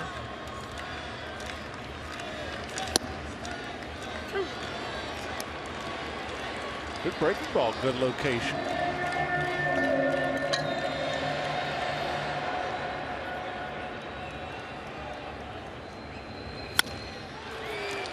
Nice play by Figueroa. 2 outs. Yeah, that was a rocket. Smart play by Figueroa.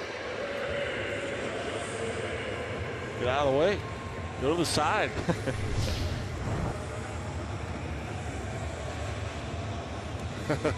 That's a bullet.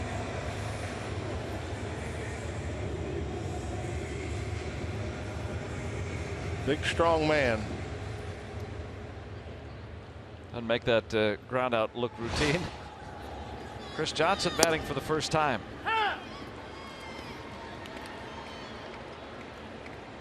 If we can get to the 11th, pitcher due up 2nd, either Schugel will bat or Pirates will have to use another pitcher to pinch hit.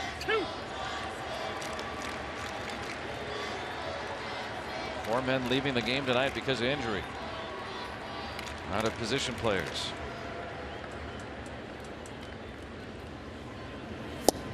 How about A.J. Schugel? A 10-pitch 1-2-3 10th inning. And the 11th coming up.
Link's beef jerky all season long.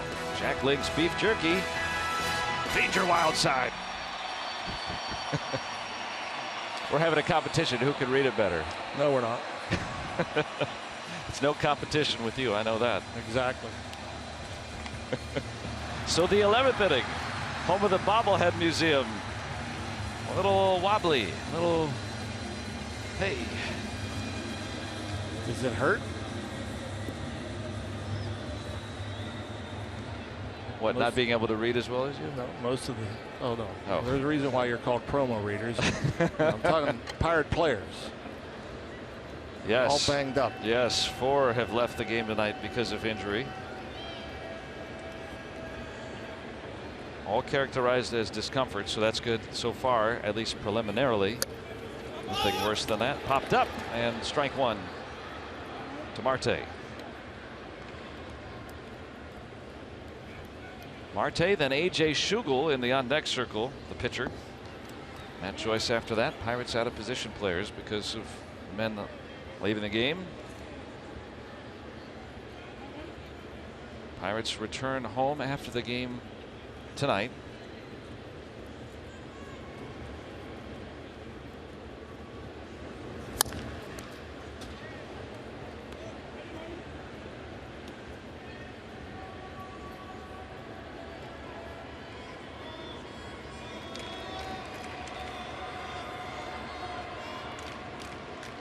No balls, 2 strikes.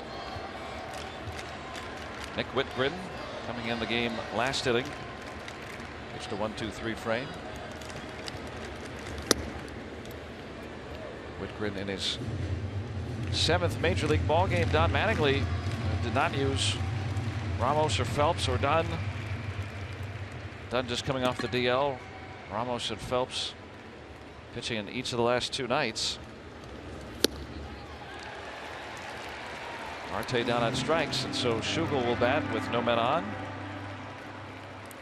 So if you look at who the Marlins have in the bullpen, they may only have one other pitcher available tonight. Well, Dunn, didn't he just face the 1 batter last night? I don't know. That would be kind of odd to activate a guy off DL and use him for 1 batter and then not be able to use him again. You know, sometimes they don't let you go back to back right away. I'm not sure. Well, they shouldn't have called him up. And to me, that's kind of silly. If he wasn't ready, then leave him there.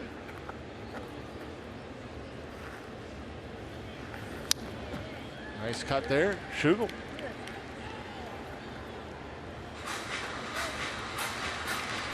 A.J. Schugel, who played as a position player in his youth. Not a bad hitting pitcher, so guy you like to have in there. Miners hit 123 with a home run last year in the minor leagues. 0 for 1 this year.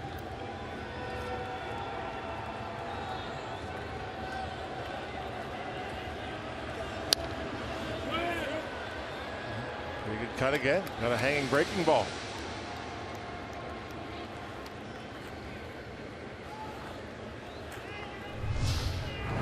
Schugel, an infielder exclusively in high school, and also getting a lot of at-bats in college, but a strikeout victim here, and 3 straight struck out by Whitgren.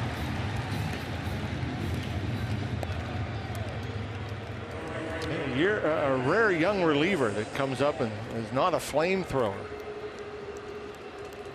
Seen the fastball velocity. He's only averaging just over 91 miles per hour with the fastball.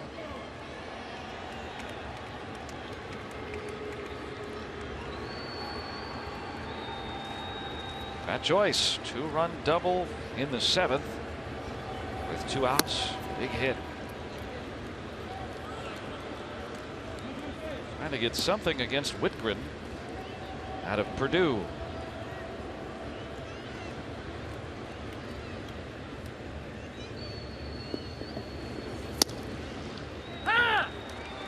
The best Boilermaker, the pitch in the big leagues? Bob Friend, longtime Pirate, winningest Purdue Boilermaker.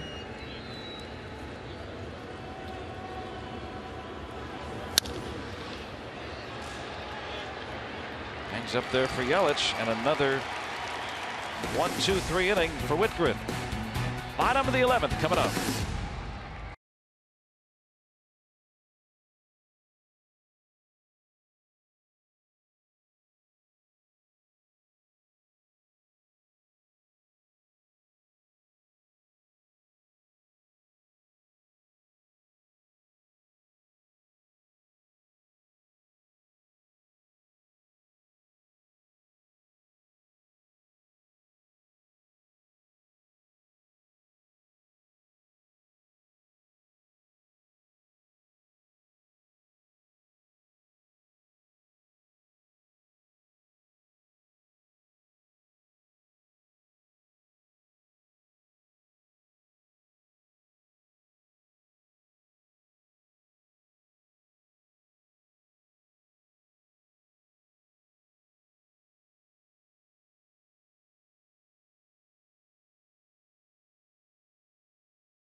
Eleventh inning in Miami. Thanks for sticking with us tonight.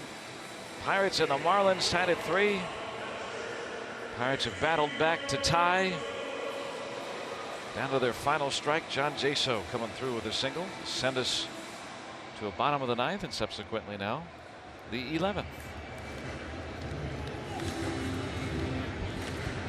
The nightclub over beyond the left field seats there. Seeing the disco lights ongoing throughout the evening.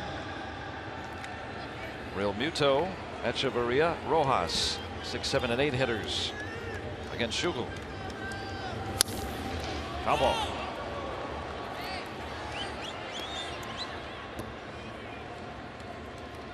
Last Marlins hit was Ichiro's double in the 4th. Just 10 hits total combined.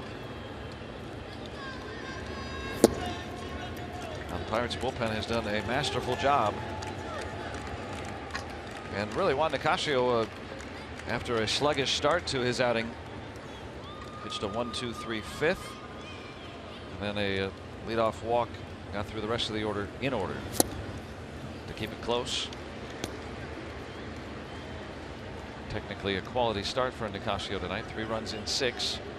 Hughes, Melanson, Feliz, and now Schugel in his 2nd inning. John Neese may see action tonight. Already has had a pinch hit, run scoring hit this season.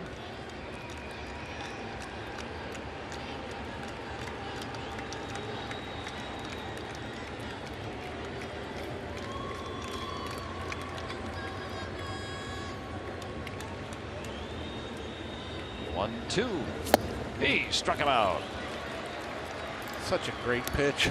Righties throwing that change up to righties. You just don't see it very often. Schugel able to throw it to both sides of the plate. He can throw it away to lefties and away to righties. You see the downward movement. It just kind of dies as it approaches the plate.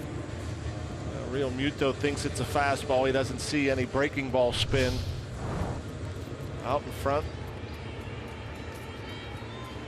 Really nice pitch.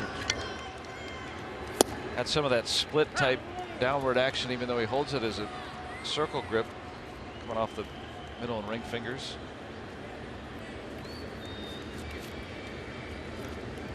You know, seeing him in spring training, that was the pitch that's really stuck out at me. And then, like you said, throwing it to right-handed batters, that's what probably makes him even more effective. Huh? First pitch change up there too, right on the outside corner. A lot of pitchers, righties, can't throw the changeup to the righty because they can't throw it to that side of the plate. And that one he left in. But you don't want to miss with changeups on the plate, on the inner half of the plate. But if you can get it out there and throw it down and away, throw it for strikes in the outside corner as Hall loosens.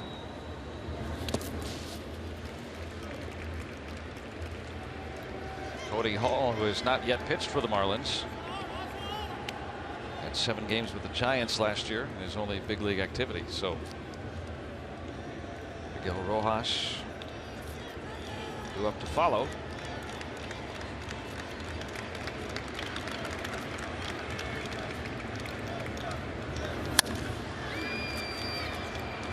Harrison, 5 up, 5 down against Schugel.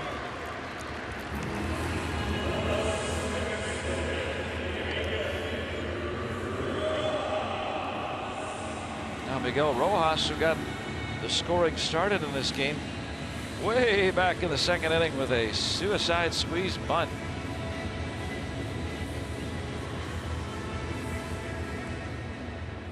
We're in the 11th. Tied at 3.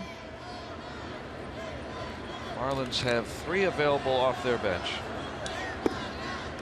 but maybe only Hall left in their bullpen. Because Dunn has pitched yesterday, Phelps and Ramos each pitching in each of the last 2 days, and Don Mattingly has stayed away from them tonight in situations where they would normally pitched. But who knows? Drastic means may call for drastic measures later on. Dietrich, one of the men on the bench, not sure if he's available after getting hit with a pitch last night. Pirates out of position players. They do have a good amount of length out of the bullpen, though, still available.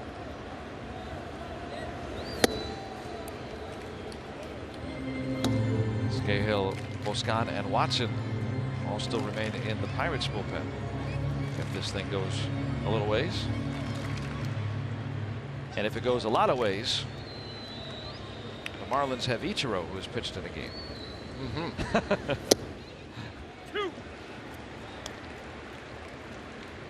That's when you know it's getting late. Yeah, he's pitched. Him too. Only in the 11th now. Pitchers can still pitch. Watch out. Don't need anybody else hurt.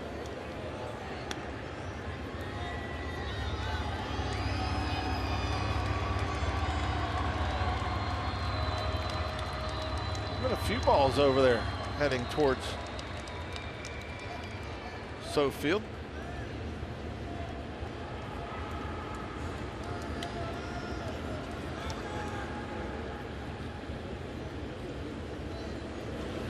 He struck him out. A.J. Schugel with a pair of perfect innings. And so the 12th inning coming up here in Miami.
For you tonight, still tied at 3 here in Miami. And the Pirates down 4 men tonight because of injury. Cervelli hit with a pitch in the second, stayed in for a couple of innings. Andrew McCutchen, right thumb discomfort, ended up leaving the ball game. David Freese hit with a pitch in the 8th inning, and then Mercer struck in the 9th. All had to leave the ball game. Who knows what becomes of tomorrow, but here tonight the Pirates have a chance to even the series because of that man. Jaso, one of those substitutes who came in, singled with 2 strikes on him and 2 outs in that 9th inning.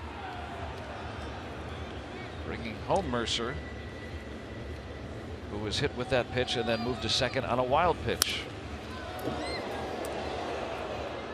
And that wild pitch really the reason why we're here. Yeah, that's a big reason.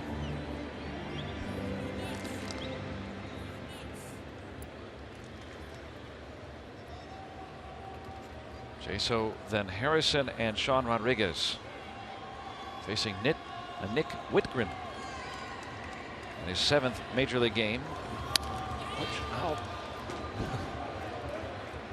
A lot of empty seats over there, but Jaso, a couple line drives over the Marlins dugout. Many of the 19,000 plus that paid to be here have decided to tune into our broadcasts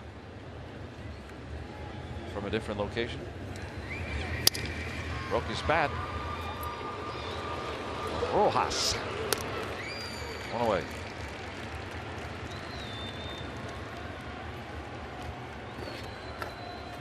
And Steve Blass filling in for Bob Walker on the road trip. Getting to work some extra baseball tonight. Steve. Hey, Steve. Hey. Normally he's doing what Bob's doing. He's sitting back, watching, and getting a good giggle. Think Milwaukee's tuned in? Absolutely. I'm actually surprised that Bob hasn't reached out to any of us and corrected our mistakes. I don't think he has enough time for that. Get well to center, but Ichiro with enough room. And Nick Whitgren set down the first 8 men he's faced here in the extra innings.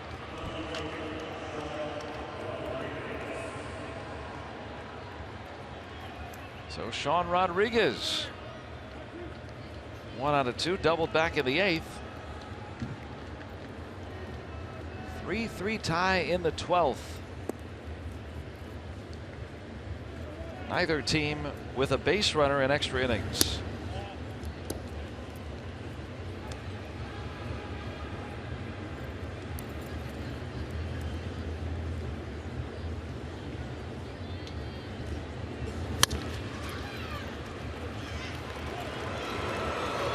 And the bottom of the 12th coming up.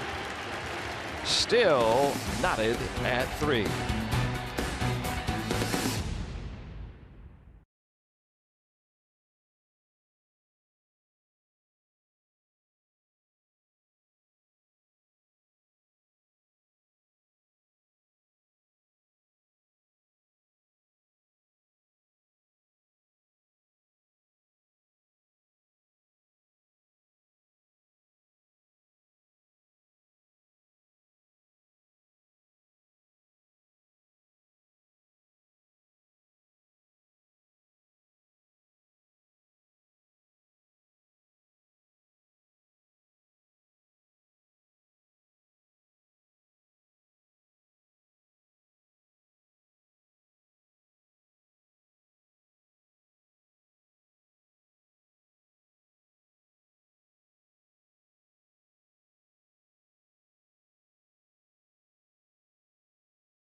hit that put us here. Great images on our Allegheny Health Network Supermo. 3-3 going to the bottom of the 12th. Everyone glad they're still sticking around here tonight. And the Marlins will pinch hit for Whitgren, who issued 3 perfect innings. Cole Gillespie leads it off against Schugel.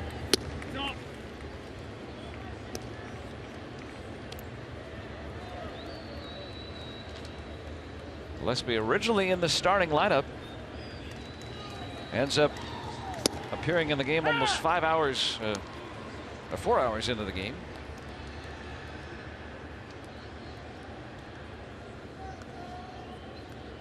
Giancarlo Stanton able to play tonight, so he got Gillespie's spot in the lineup.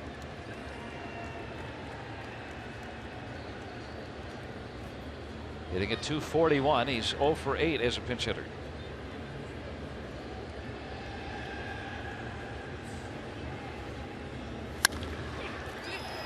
Well to right, but playable. Matt Joyce gets the first out. 7 up, 7 down against A.J. Schugel.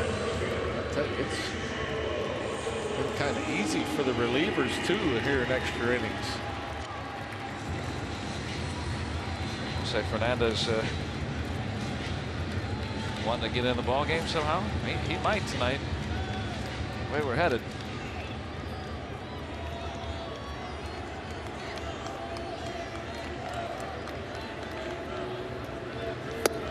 Ichiro, a pair of hits tonight. 14 in a row sent down by Pirates pitching.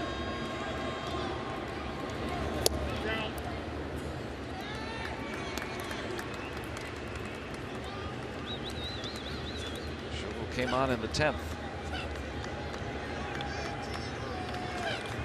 Some needed innings of relief here in extras. Now behind 3-0 on Ichiro with Prado on deck.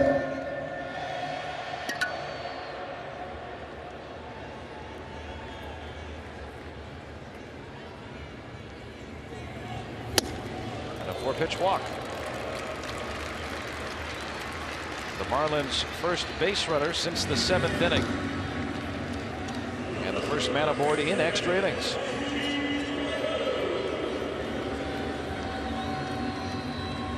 Ichiro.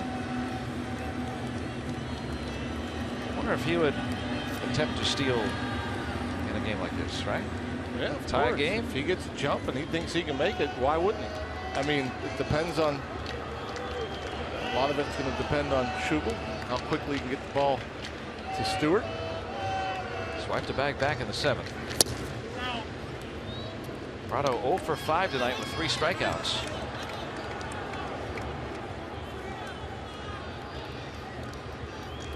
Bottom of the 12th. Home team scores, they win. Otherwise, we go to the 13th. Pirates trying to battle back and earn a split here in Miami.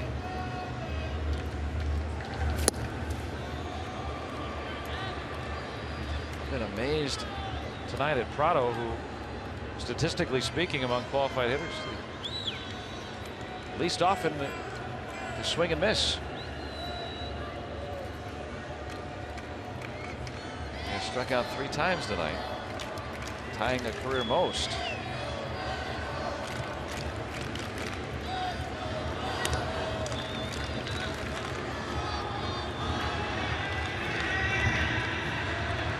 Ichiro in stolen bases 501st.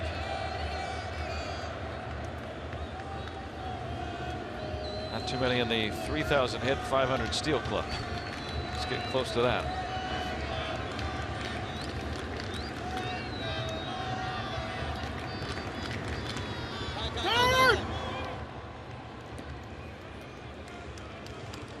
Schugel trying to vary his time to home. I think he was just instructed to hold to see if get a flinch or something from Suzuki. You allowed to call him Suzuki?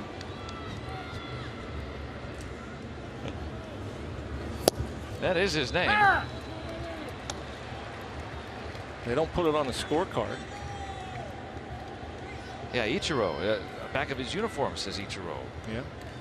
Like Chili Davis or Vida Blue when they were with the not Suzuki.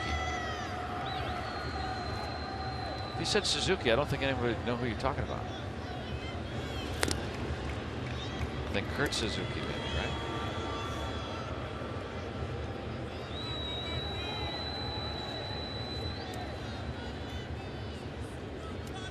I'm going with Suzuki the rest of the night. Gets him to stay at first. Fine with that. Not going. 1-2. Could be 2. There's 1. And Prado beat it out. Slowly developing. But they get the lead man.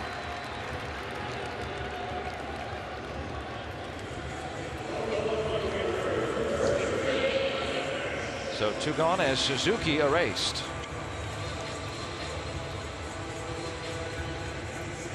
Martin is aboard at first, and here is Christian.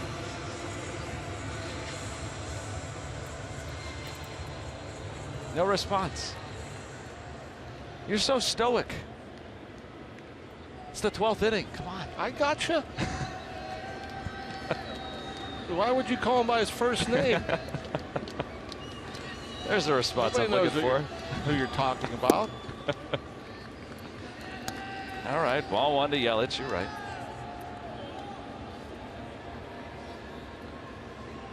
Prado without a stolen base over at first. Yeah, that's a lot better. Prado. Now we know. This will be only the 40th pitch from Schugel. He's already pitched the first 2 innings. That one hit toward the gap. Could be trouble. Bounce over. And it stays in play. Prado around third. The relay will be late, and the Marlins will walk off winners in the 12th inning tonight. Christian Yelich with a game-winning double, and Miami takes 3 out of 4, winning in 12 innings 4-3. Boy, oh boy, I mean, it's a big hit.